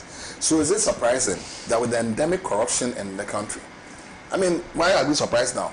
They needed to save money for the next at least 8 years. And so they were stealing and hoarding in order to survive the next 8 years because they knew they were going out of power. All right? Now, I mean, yes, of course, some of them also wanted to get parliamentary seats so they can escape prosecution. And then now, today, most of them are running to enter into a flag bearership contest so they can claim political persecution when they are apprehended. So, Banachempo, for example, I mean, everybody knows that he's supposed to be, you know, jail material. Of course. I mean, why wouldn't he join the fray? Yeah. And Japan, same. I mean, the ECG contracts. I mean, look, hundreds of these NPP guys have either visited the IOCO office or some investigative this on the quiet, and more are in line. So don't be surprised when you see 2 or 3. The rest are quiet. They've gone. Yeah. So around is working, and the research is working, and it must work. But you also mentioned something about them building and buying lands and so on. That is indeed very true, and I think that sometimes we must point the state investigative agencies towards where the prime lands are and the lands that are being developed. For example, if you go to the Cantonment Civil Aviation, the governor and his two deputies are there with Kate Jemfua, the Galaxy Queen. The civil aviation land, they are taking over that land, and they are building like crazy. But they are still building because they have the money, and they are buying iron rods, they are buying everything out as fast as they can. But you have to first deal with the tables. You know there was a committee when they destroyed the tables. Yes, those MPs must be brought to move fast before you move on. I agree with you. I'm not done prayer. Jerry Ahmed and all this. Yes, you destroy tables and states, but we have to be that with. I agree with you. But again, I think also that we should look at those who are not properly elected. Apart from not done prayer. We are discussing the Maxwell. No. He was Sam Abudinapo. He was appointed MP by the EC. The ballot papers were burnt, the office were burnt, and yet he was somehow or the other sworn in. On what basis? I mean, there's not been an MP because of the same things that are being said. So on what basis is someone put it up there? Because he has money. We heard about the hoarding and stuff and the ban of the what do you call it, the water tanks and so on with dollars and so on, and buildings with money and stuff. Look, I think the day of destiny is arriving, and if indeed 1st of July is tomorrow, Republic Day, please, I entreat the two of you. You made a promise on this very set. Fortunate killings. When we had the June 4th revolution, unfortunate killing, I'm using unfortunate advisedly, right? Some people had borrowed small money. 50K. Okay, no, I'm not saying it because it's part of our history. We can't do away with it. Oh yeah. But it was born out of a necessity at the time. Now, if you look at all these people who at the time were in full embrace of the things that were done to people who had allegedly stolen from the state, and you find those people now in position, and you see that these people who were in full support of the killings of people who had done very little compared to what they are doing now, is it not mind-boggling that you would have thought that those people rather will be the one who will live lives or a life of piety? Those are the ones who are stealing our monies. Those are the ones who are building serious wealth, generational wealth. Those are the people who are stealing our monies and putting them in polytanks. Those are the people who are stealing our monies. I mean, look, I was over the weekend on Sunday with one of my very respectable men, you know, somebody that I really respect and I go to all the time for advice. He was telling me about his involvement in the revolution. Oh, boss, yes sir, master, hey, senior. Then they will lie down on the floor for you because you give them pittance. So that when you are going for power, people will not question you on the basis of what you can actually do. But because you have the money, you will pay them and they'll go and vote for you because you have impoverished them. They need money to survive. So people do not think about the nation. They think about their pockets. That is where we are, Dr. Marazuka. Yes, you are right. And one thing we must also understand is sincerity. Let me go back to the days of the revolution. We always had a very clear intention. And I agree with you, the killings were unfortunate. But they were necessitated by the conditions at the time. The only thing wrong about the killings is the aftermath. Because the killings were supposed to constitute a lesson. Thank you! And in the NDC 1, it was minimal. Then it came to the just immediate past government. And when we came to the immediate past government, corruption gained an entry into the lexicon of normalization. Because it looks as if we normalize corruption. And it was impunity. You know, impunity gives birth to corruption. The impunity, and it hasn't started in this regime. It started in the previous regime. Today, politicians have been able to indoctrinate the youth to the extent that when they are arrested to face the law, those who have become victims of the politicians' misbehavior will rather rise in defense of their own perpetrators. So they have created a scene of willing participants in their own destruction. You have people who will invade Yoko office because a particular politician alleged to have stolen money has been arrested. Go and sit on the floor. Yes, you will go. These people do not even know that the arrest is in their interest. No, to be fair with you, look, don't conclude because he is a lawyer or he's well educated. He knows. He does not know first hand. He's participated first and hand. I'm saying that these people do not know that they are willing participants in their own destruction. If a fellow Markins knows that going to defend an alleged corrupt politician amounts to participating in your own destruction, he won't do it. Because he's done the same thing. And that is also corrupt. So, and he's doing it so that when his time comes, and that is the kind of impunity I'm talking about. That's the kind of impunity I'm talking about. The impunity should not allow to prevail. You are talking of Hanan. Yeah. Hanan is a very good very nephew of mine. Okay. His elder sister. Nephew. Yes, he's a nephew because we can't deny his elder sister. I can't deny him, man. And my nephew were mates. Yes, and I was taking them to school. You can't deny him. You cannot deny him. He's a gentleman. No, Hanan is a very good guy. Proper gentleman. Yeah, we are talking about the monetary aspect. Yes. Not him as an individual. As a him. He's a very nice guy. Hanan has never given me a penny. Yeah. But I know in terms of lifestyle, he's a very good guy. I want to believe that he has been condemned to the arena of corruption because of impunity. You know, tell me your friend and I will tell you your character. If Anand is left outside politics, he's a very good gentleman. But the way he was spending money, I was afraid. I'm telling you, I was afraid. You know, he wouldn't see it because he was operating within the context of impunity. Do it and nothing can happen to you. It was a free for all. Free for all. Impunity. So I strongly believe that Hanan might have miscalculated, but I also wanted to believe that he will be given the fair hearing. Absolutely. In his case, or in the case of all those who have been arrested for alleged corruption. I'm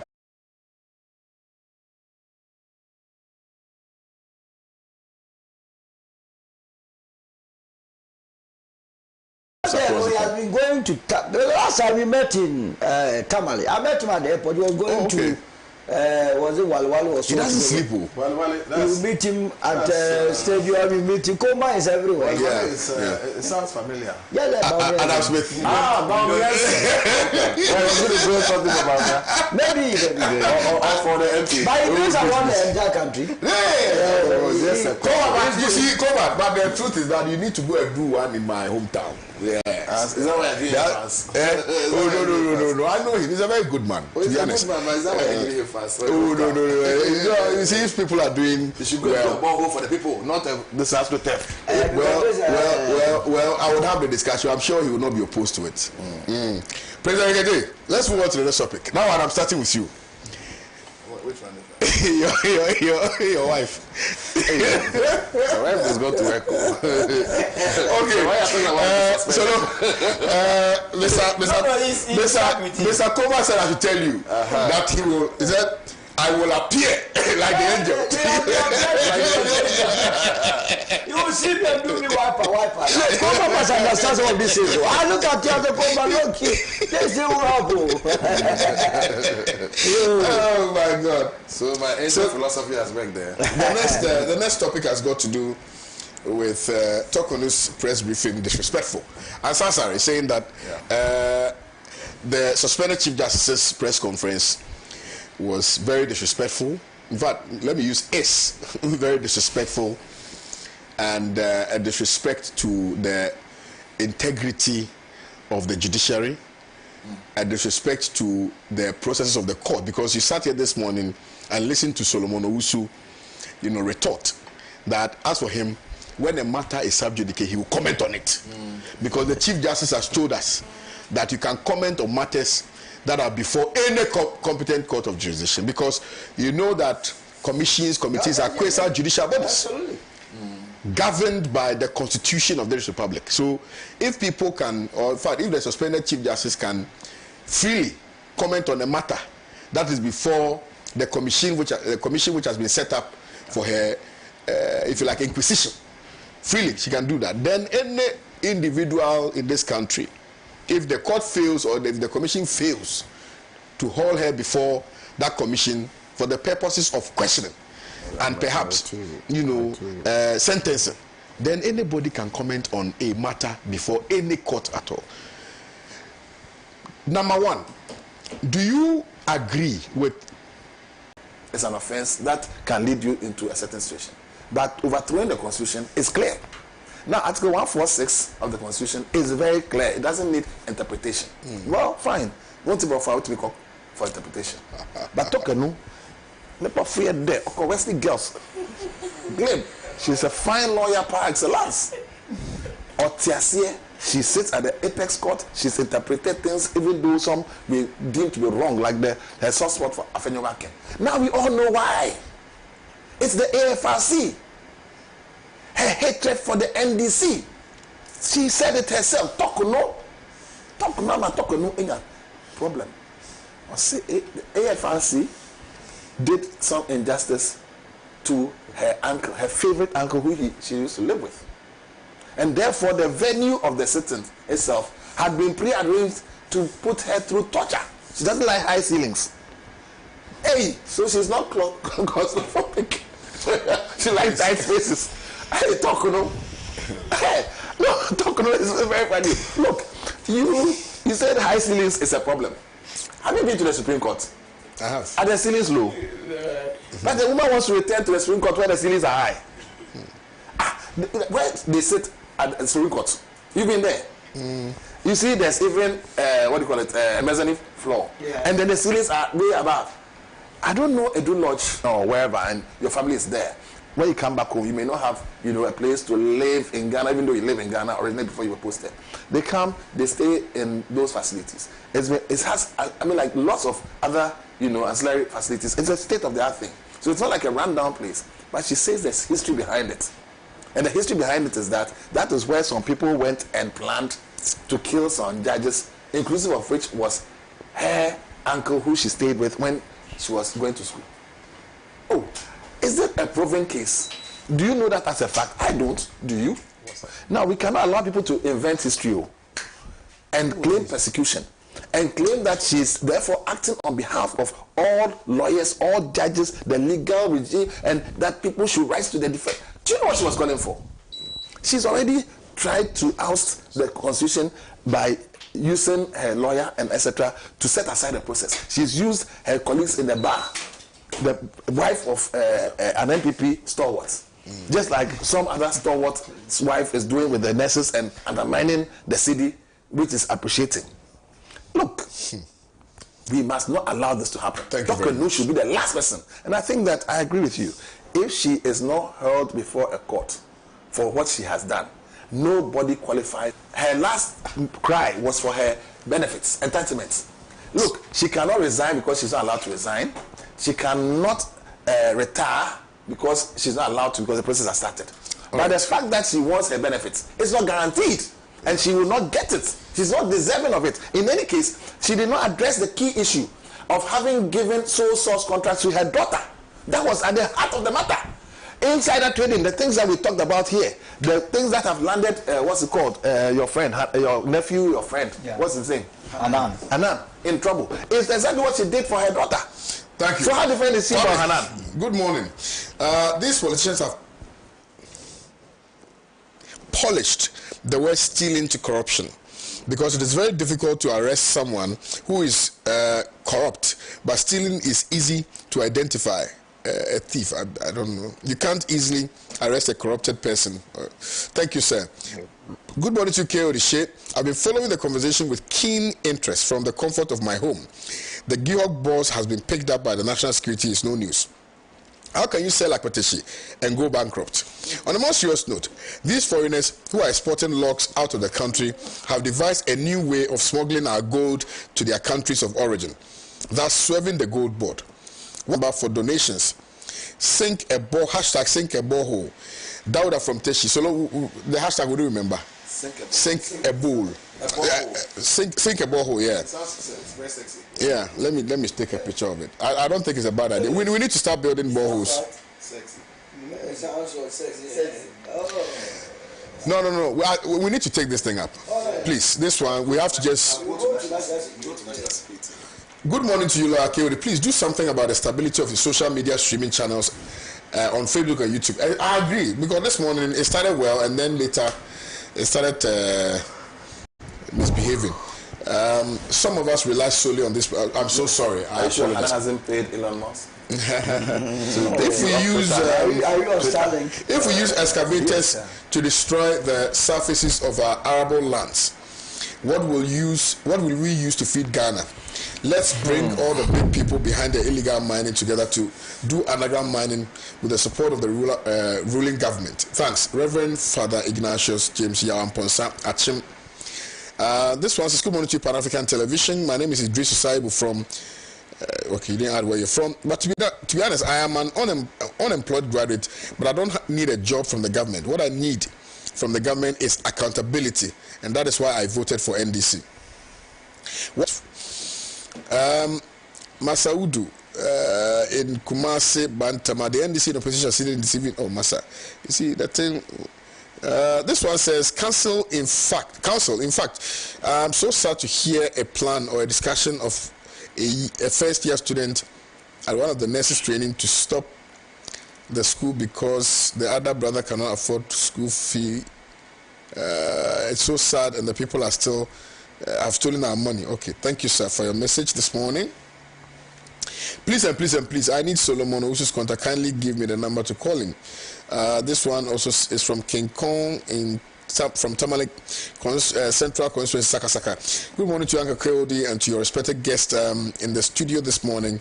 We will never forgive any of our NDC leaders who will be doing undercover work for so hard to protect the former government officials who stole the money.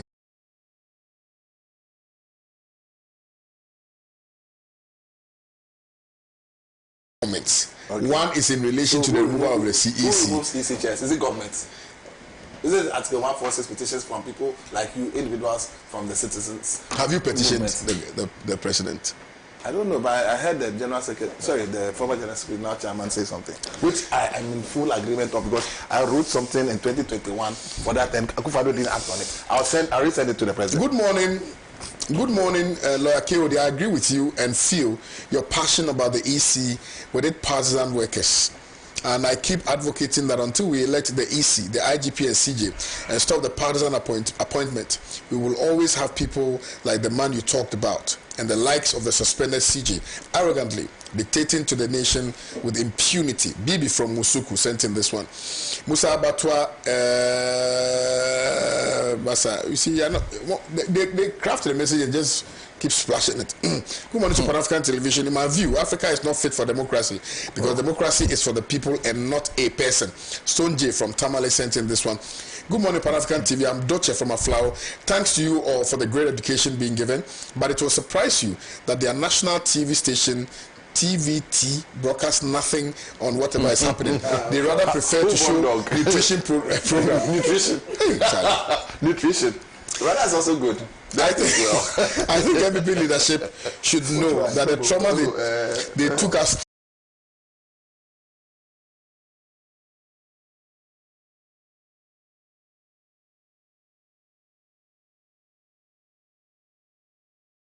And that's how come a lot of the illicit drugs, etc., are being found. And we have full assurance that these timber merchants will be found out soon. That's all. Please go. Global Sean is the best, trust me. The Commissioner General, the Customs one. The Do you know Commissioner. where it comes from? I don't know. Where? La. Oh, Commissioner is a very. I can ask When we talk about humility. Yes. Na masa ukopa masa soja ni wa bone moto pa na ne ho ahobrase no efe crack ke masa. Not oh masa wo de hunyu crack. One can ye crack. One can ye. My time is up. Can I be forgiven if I close? No. Thank you very much. Dr. Mazuk, okay, Solo has agreed.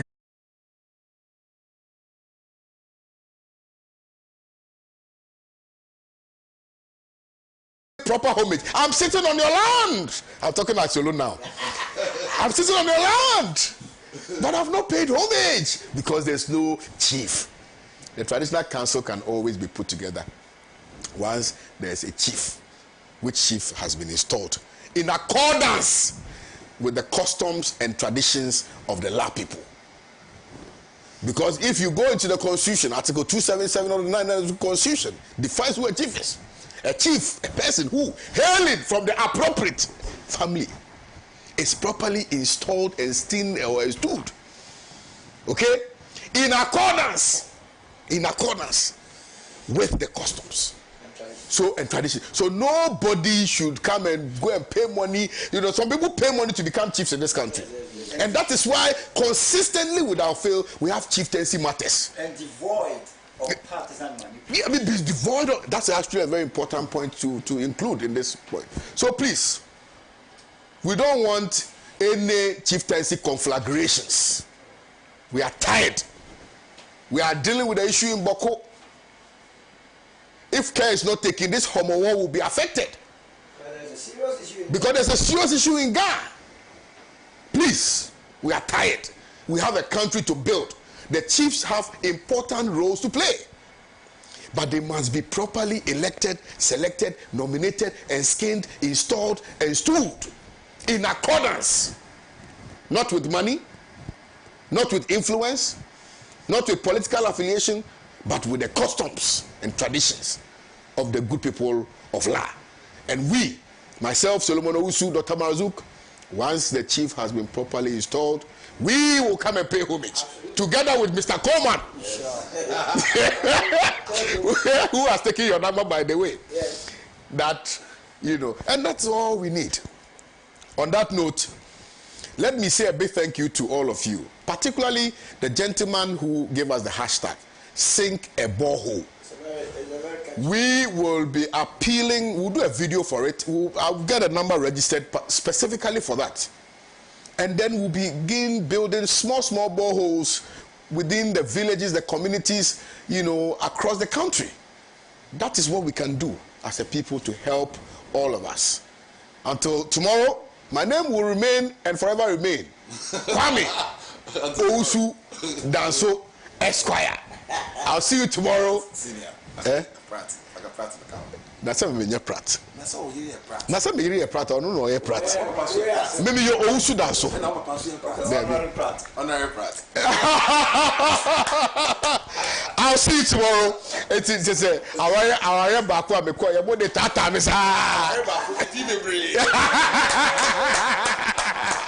all right, I'll see you tomorrow. Have a nice day. Bye.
say we some look fast.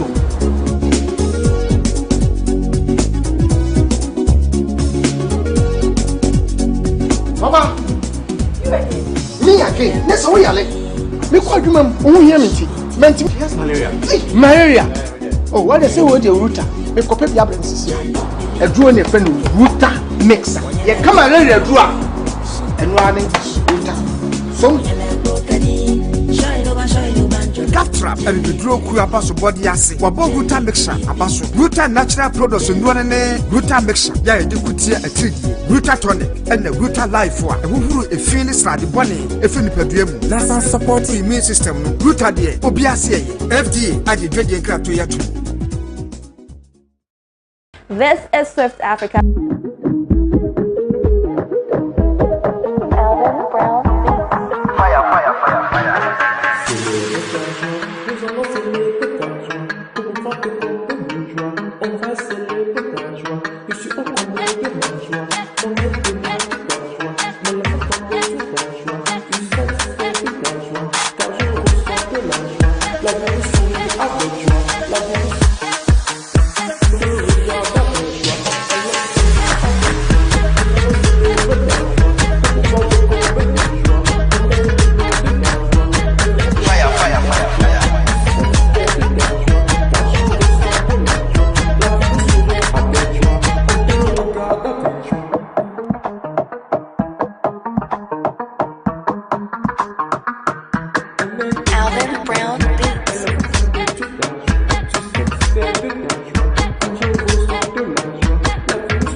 A show dedicated to providing the world with an overview of today's China.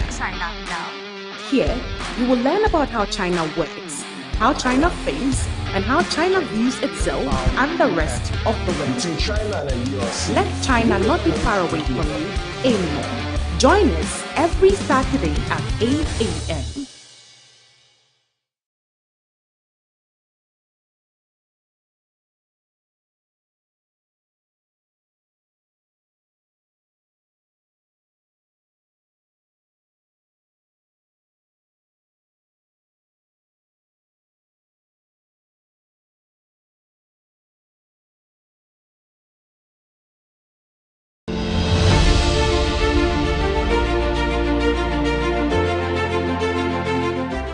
It's also a little bit of a cliche. I mean, we're all used to the James Bond scene, as it were, with all the ambassadors sipping champagne and seeming to do nothing else but dine and sip champagne at receptions.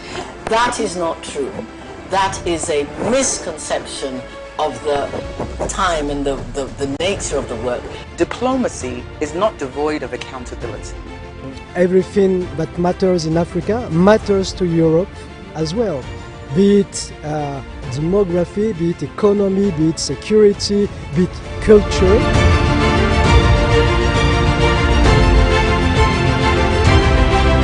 Can somebody tell me where Ghana is found in Africa? Is it west? Is it south? Is it north? Is it east Africa? Which one? Any idea? Any idea? It's like on the west. It's like, this is what? I don't get. To the south. It's to the west. To the west. Okay. South American ambassadors represented.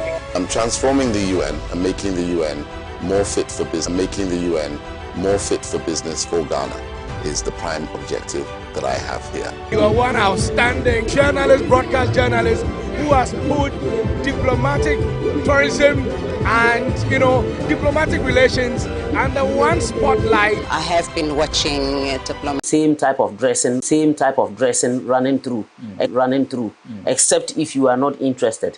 Right. So it's been, except if you are not interested. Right. So it's been something that has been part and parcel of me. And as a teacher by profession, I think that your outlook also depicts the kind of person you are, and outlook also depicts the kind of person you are, and what you can do and what you believe in. If you also look at my political background, where I am coming from and how I started, the very person whom I would say was and still the very person whom I would say was and still continues is my mentor, Nana Konadu Ejman Rollins, my mentor, Nana Konadu Ejman Rollins. I don't think I've ever seen her in a suit. And so you find her always in her African cloth, her headgear, nicely and very well dressed, presenting as women. And so that is how I've always been. Right. Yes. For me, when I look at you, you know, it brings back some memories, some fond memories. And I believe you know the one I'm going to talk about. The late member of Parliament for the Boko constituency that time. Yes. The late Honorable Howard Yakubu. That resemblance, I see that resemblance. I've always been very close to her. And we were part from the beginning of supporting and ensuring that she became an MP. Right. Until after 2 years, when she came to Parliament and she decided to cross-carpet. You know, that time there was what is referred to as cross-carpeting. Yeah. So she cross-carpeted from her being an independent member of Parliament and joined the MPP, that is the Elephant family. Right. When she joined them, it kind of pulled some of us away. Otherwise, from the beginning, this is me supporting her from 1992 until when God said, whatever. Yeah. Right. All right. So we've not deviated. Don't think that we've not deviated. Talking about the same, you know, constituency that Madam comes from. Talking about the late Howard Yakubu, and that relationship exists. May his gentle soul rest in perfect peace. All right. So let's come back to you. The only time I see you is in Parliament. These days I see you. Somebody told me like, hey, these days Madam is becoming very vocal. We are not seeing her more often. So that brought the attention that, okay, so let's go and talk to Honorable MP and find out why these days people see her to be so vocal in Parliament. But first of all, tell us about yourself. Who is Honorable Ayamba? Okay, as you have mentioned, my name is Ladi Ayamba. And the Ayi, as pronounced by others as Ayi, is the relation with the Ga. I was about to ask you. So, it's the Muslim name Aishetu, which was, we are normally abbreviate and just call Ayi. Okay. And so, it is the Aishetu that became Ayi. Not the Ga. Not the Ga Ayi, no, I'm not Ga. I'm not related to the Gans in any way. I'm related to them politically and socially. Yes. So, as I was saying, my name is Ladi Ayamba. I was born into the family of 10. And I was born in 1961. Being the only daughter of my mother, I am the 8th born.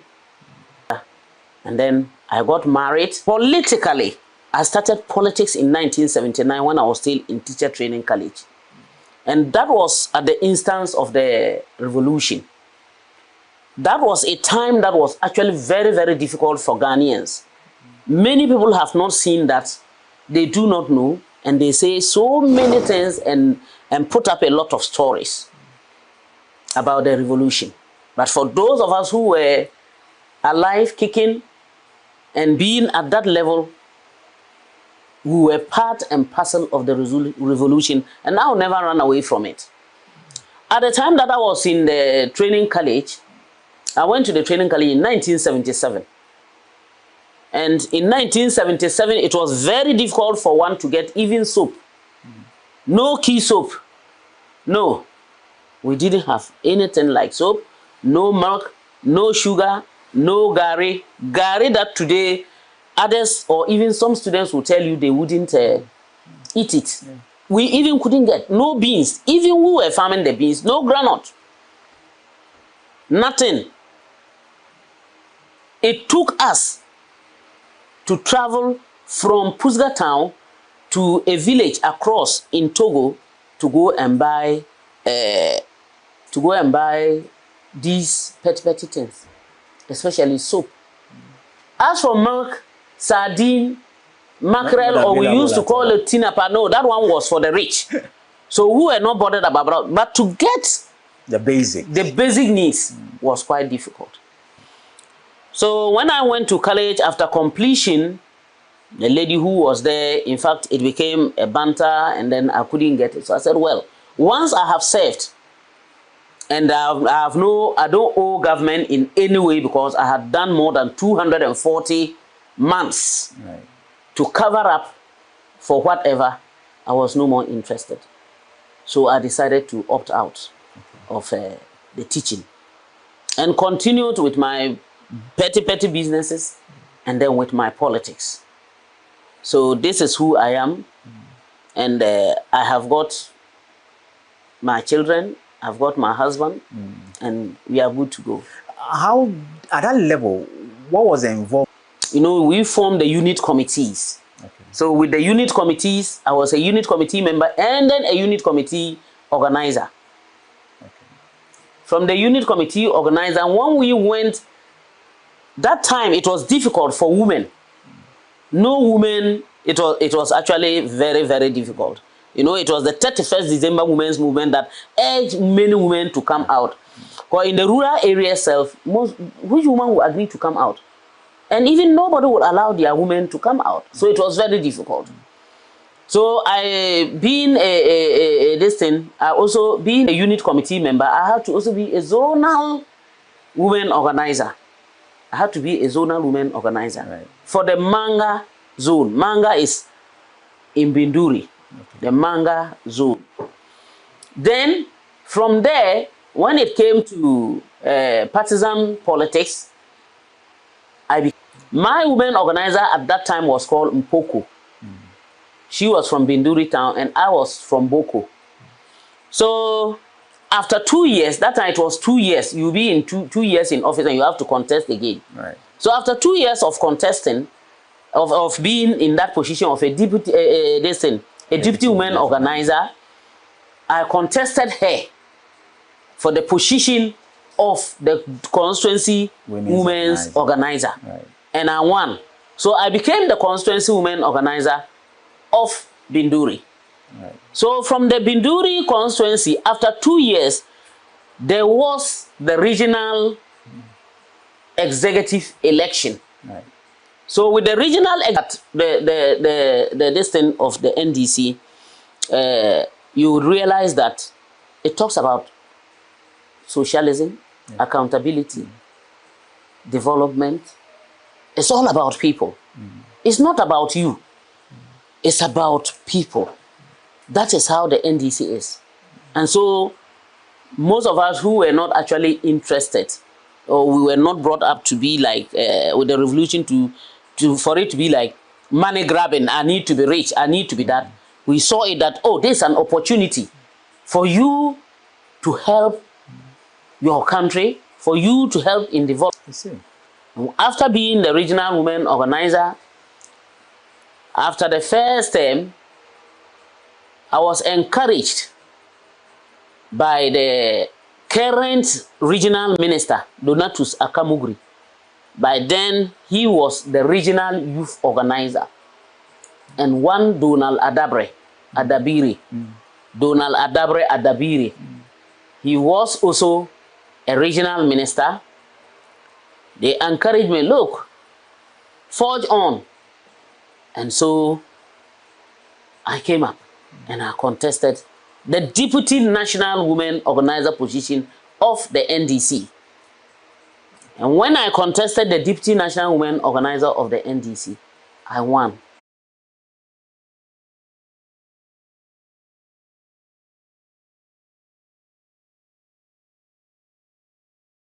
The fourth term and contested for the Deputy Propaganda.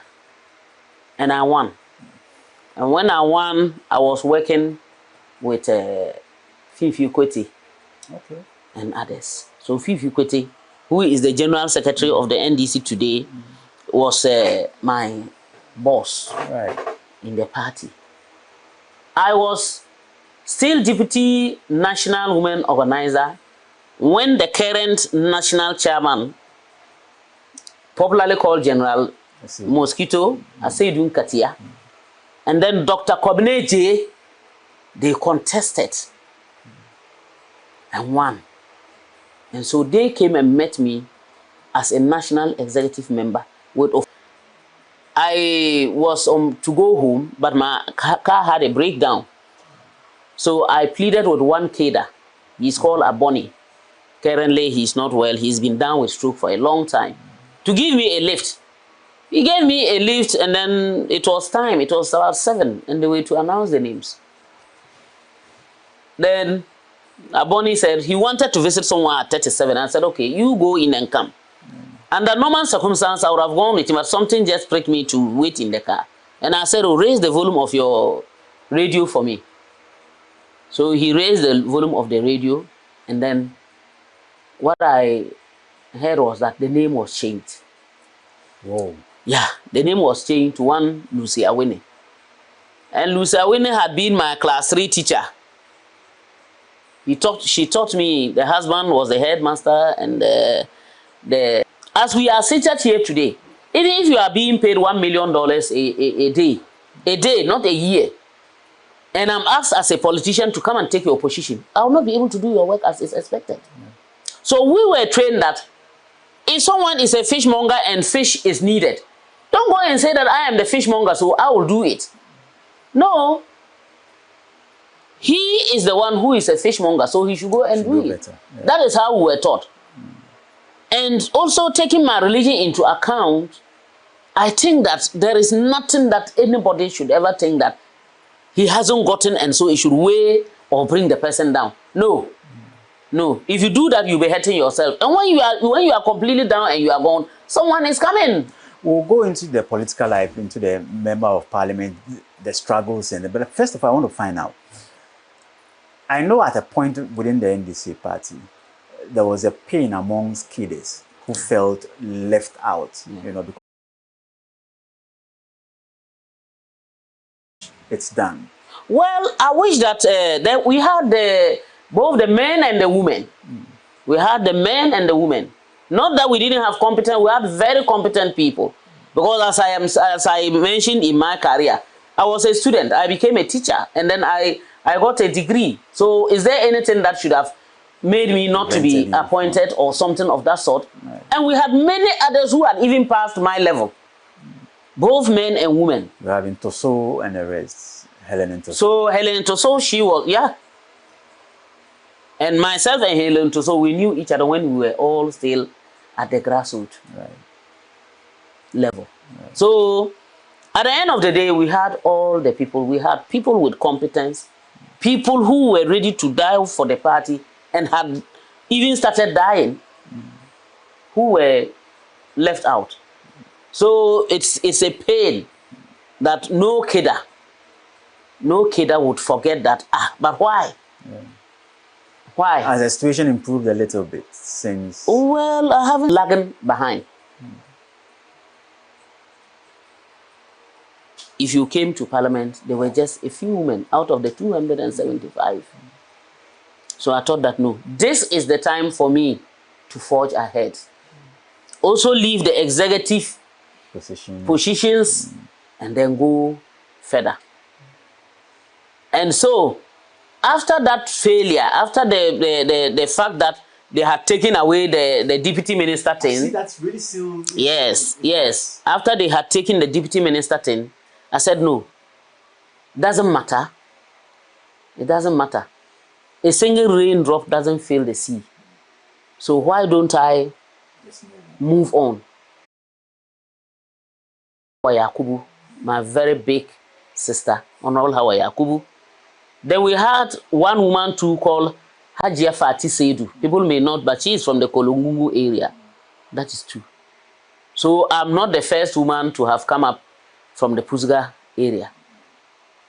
Though the time that Fati Seidu came, it was all Boko plus Pusga. Then in this Hawa too, it was also Boko. I am the only one who has come with it being Pusiga constituency. So I decided to go back to Pusiga. And when I went back, hell broke loose because some people had contested and lost in the previous primaries. And so it was decided that, in fact, they must put only one person against me, because if they put more than one person, I will still win the primaries. And that was when we had the universal adult suffrage, that voting, and won again the primaries. And so all hands on deck, and with the understanding of the people, the chiefs, people, elders, religious leaders, everybody in Pusga, I got in the second term in 2016. Then in 2019, in 2019 primaries, again, then one person was made to come and contest me. And when we contested, I contested. And inshallah, I won. And when I won the general elections, we went in. It was believed, so many stories, so many things. But God being good, I won with almost a difference of 4,000 votes. So here I am, my fourth term in Parliament. Right. And I believe you are doing well. You are now on 4 committees in Parliament. Yes, yes. Yes. Finance, yeah. roads and transport. Yes. And Appointments, yeah. Because yeah. that's where I get to see you asking the tough questions. And the interesting ones. A lot of people have now seen you projected. So all those you've told me behind, before this time, yes. a lot of people seem not to know. Well,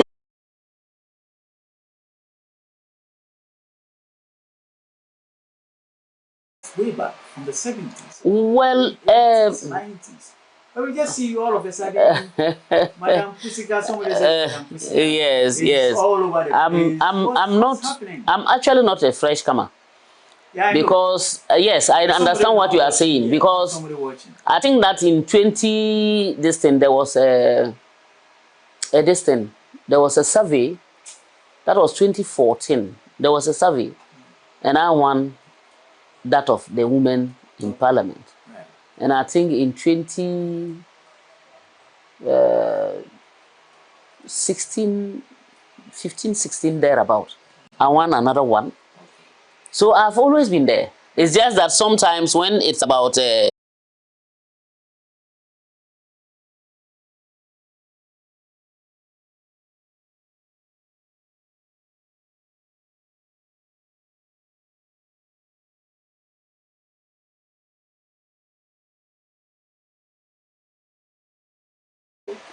the northern part of the country. That's yeah, where you're coming from. yeah, yeah. If I should ask you, who is your ideal northern woman? Looking at the struggles that the women in the north, especially women and children in the north, face.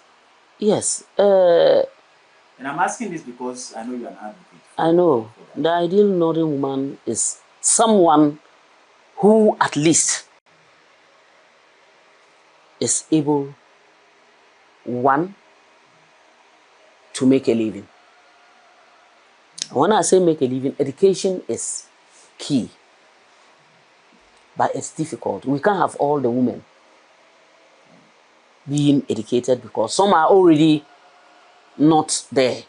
And when I talk of education, I'm talking of formal, not the informal. As for the informal, it starts from home. Someone who is able to keep up the home, respected, someone who should be respected. Every woman deserves to be respected. A woman who can also be supported by her husband to forge ahead, whether in business, either selling, buying, selling, education, and what have you. A woman who can be seen and respected by her husband and her family, not a woman who is of saucepans. And when I say a woman who is of saucepans, someone who is busy at the kitchen, cooking and giving birth, bringing up children. No. No.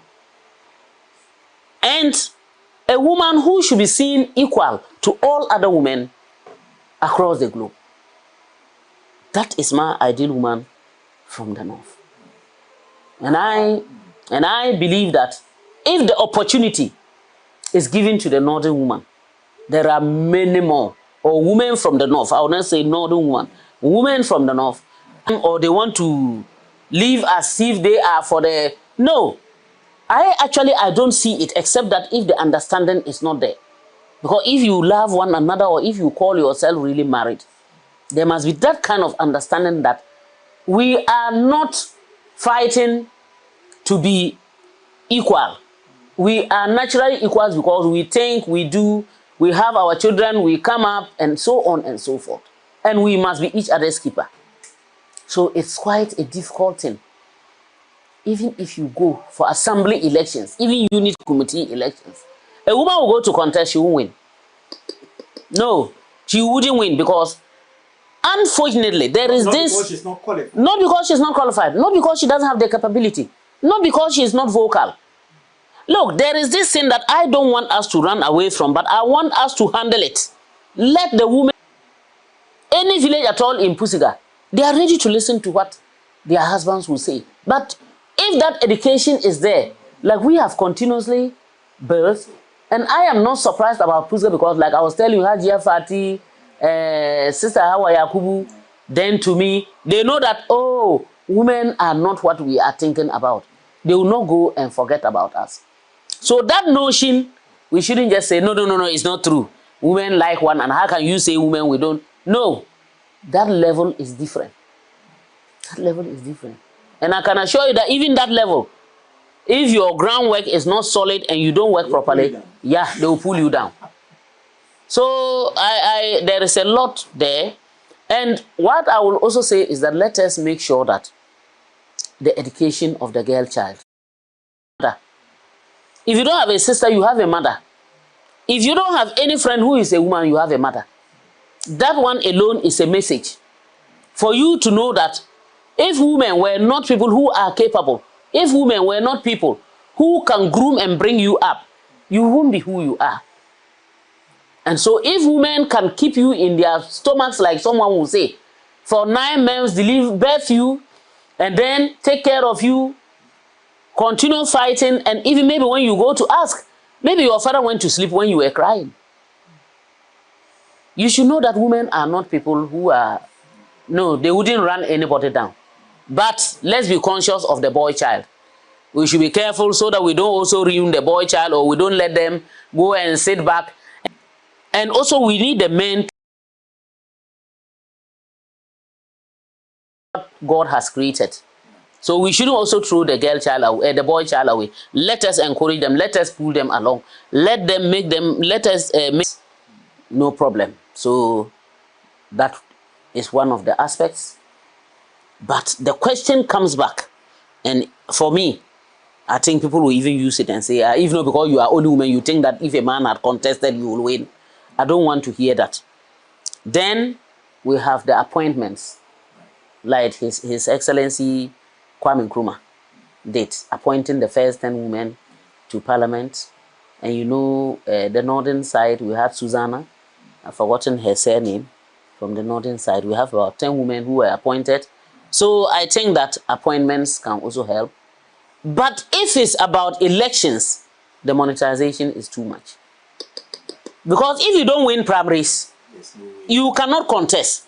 So if they can waiver the primaries for women who are ready to contest, and then it will be like, look, you go in contesting. If you don't have it, you won't get it. Let's talk a little bit about the constituency before we wrap up. How is the state of the constituency now? The constituency is good to go. You know, it became a district in 2013. It's the Pusiga district. So currently, we have our DCE. I am here as an MP. We are busy working and ensuring that we continue to carry the people with us. That is the NDC.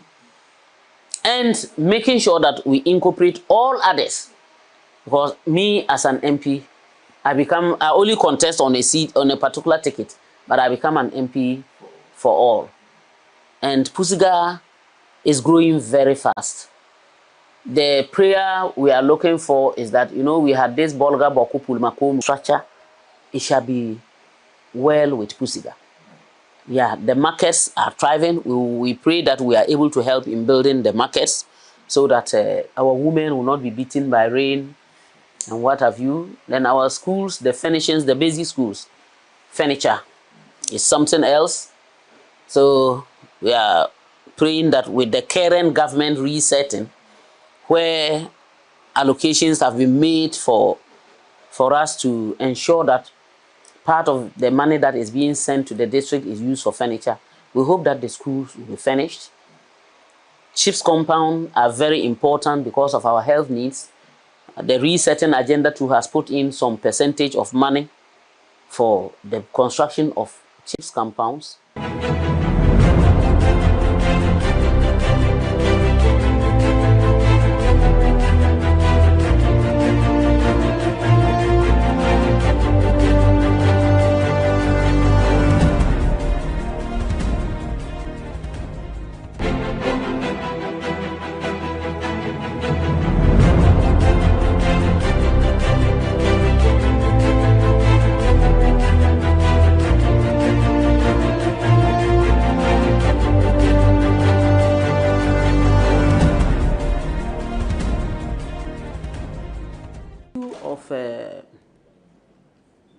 Whether or not to cap the number of Supreme Court judges. Currently, according to information, we have 13. If 7 of you go in, and inshallah you will be 20.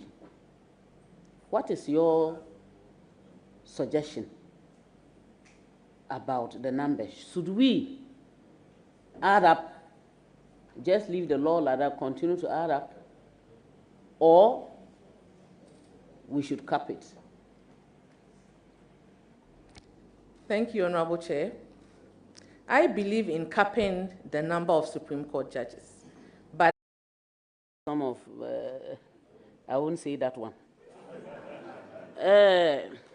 My sister, there is a problem, and the problem has to do with an issue that is on the Criminal and Other Offences Act.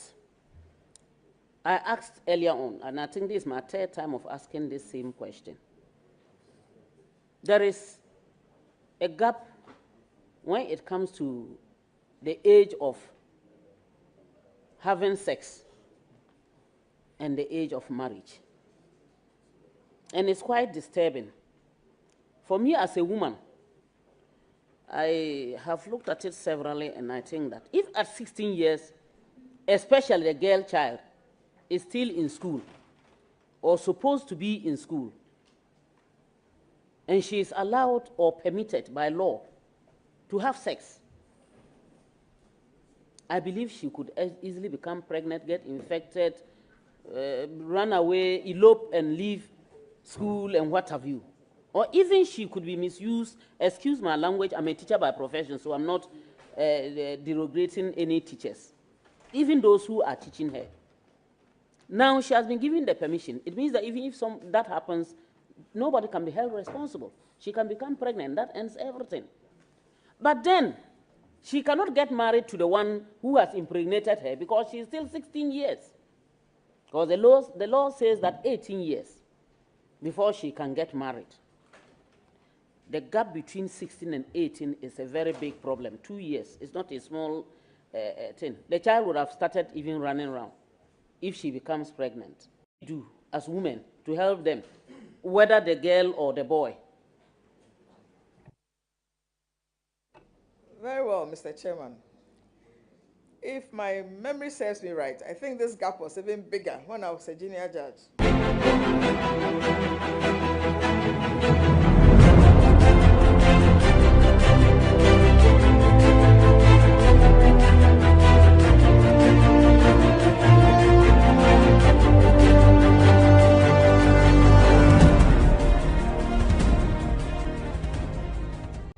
Welcome back to the program Hot News. And a reminder, we're still live on Facebook at Pan African Television, also live on all our socials at Pan African TV. My name is David R29.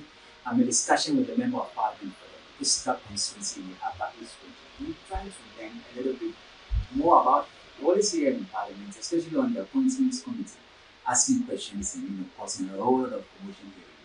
We're getting to know her background as who she really is. She's told us much about education, the time of the revolution, the background into life as a politician, into when she became a member of Parliament. Let me ask this final question. Where do you go from? You've risen from down there.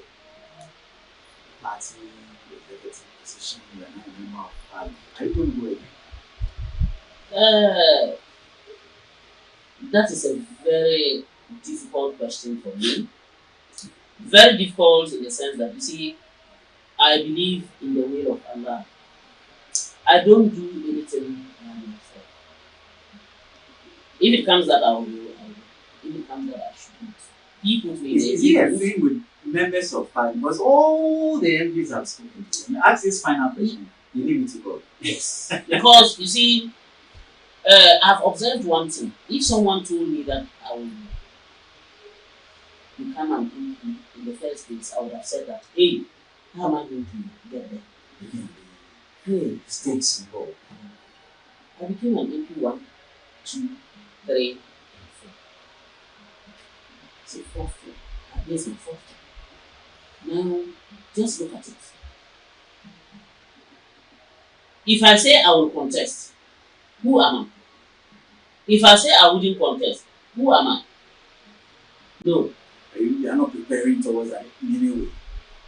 Like I said, as a preparation of an MP to contest an election, it was when I got into the politics of contesting as an MP and continuing to contest that I realized that it's like a calling. Look, you are sitting there and no, someone just says, look, I need this. And when you don't give to the person, it becomes another story. You go to beg from others. Excuse my language. I'm using the word beg because it looks like that. Or you go to solicit, or you go to talk to people. They say, oh, Hajia, take this 3,000 and then go and buy fuel. You all know that maybe my car will be taking fuel of about, say, 2,000 plus. But immediately you come and then someone calls and talks about 1,000 or 1,500 or 2,000. It is doing there. Someone who is not an equal of your child, maybe, would insult and say all kinds of things. And yet you'll be told that, look, as a leader, as an MP, you can't say that. You can't react, you can't do anything. There is nothing, there's no wrong thing that will not be done to you that you have the right to say it. No. You have to take it easy. And yet, you'll be surprised that you've gone there and you are contesting again. Going to Western, I was going to some office like that. So when I went there, they were wasting my time with so many talks. And then I said that, I said, look, I'm hungry. I want to go and eat. That, hey, you this MP, so even the food they give you in Parliament is not enough for you. You want to go and buy food because you don't like the food in Parliament. I said, come and then let's join one another. I just went looking for food and I didn't get. When I heard coffee shop, I thought that is a coffee shop where any MP at all can sometimes even cry so that you can get the stress out of yourself. Because of the things that, because she has suffered for so long. I'm saying this on camera is not something that is needed. Yes. So the expectations were high. So the expectations were very high. It came to a time that it looked like even my distance were not they weren't understanding me. Maybe they thought that they gave me. Even people said that that they learned that they gave me Minister for Gender, and I said I didn't want it. I said, look, I have been the last person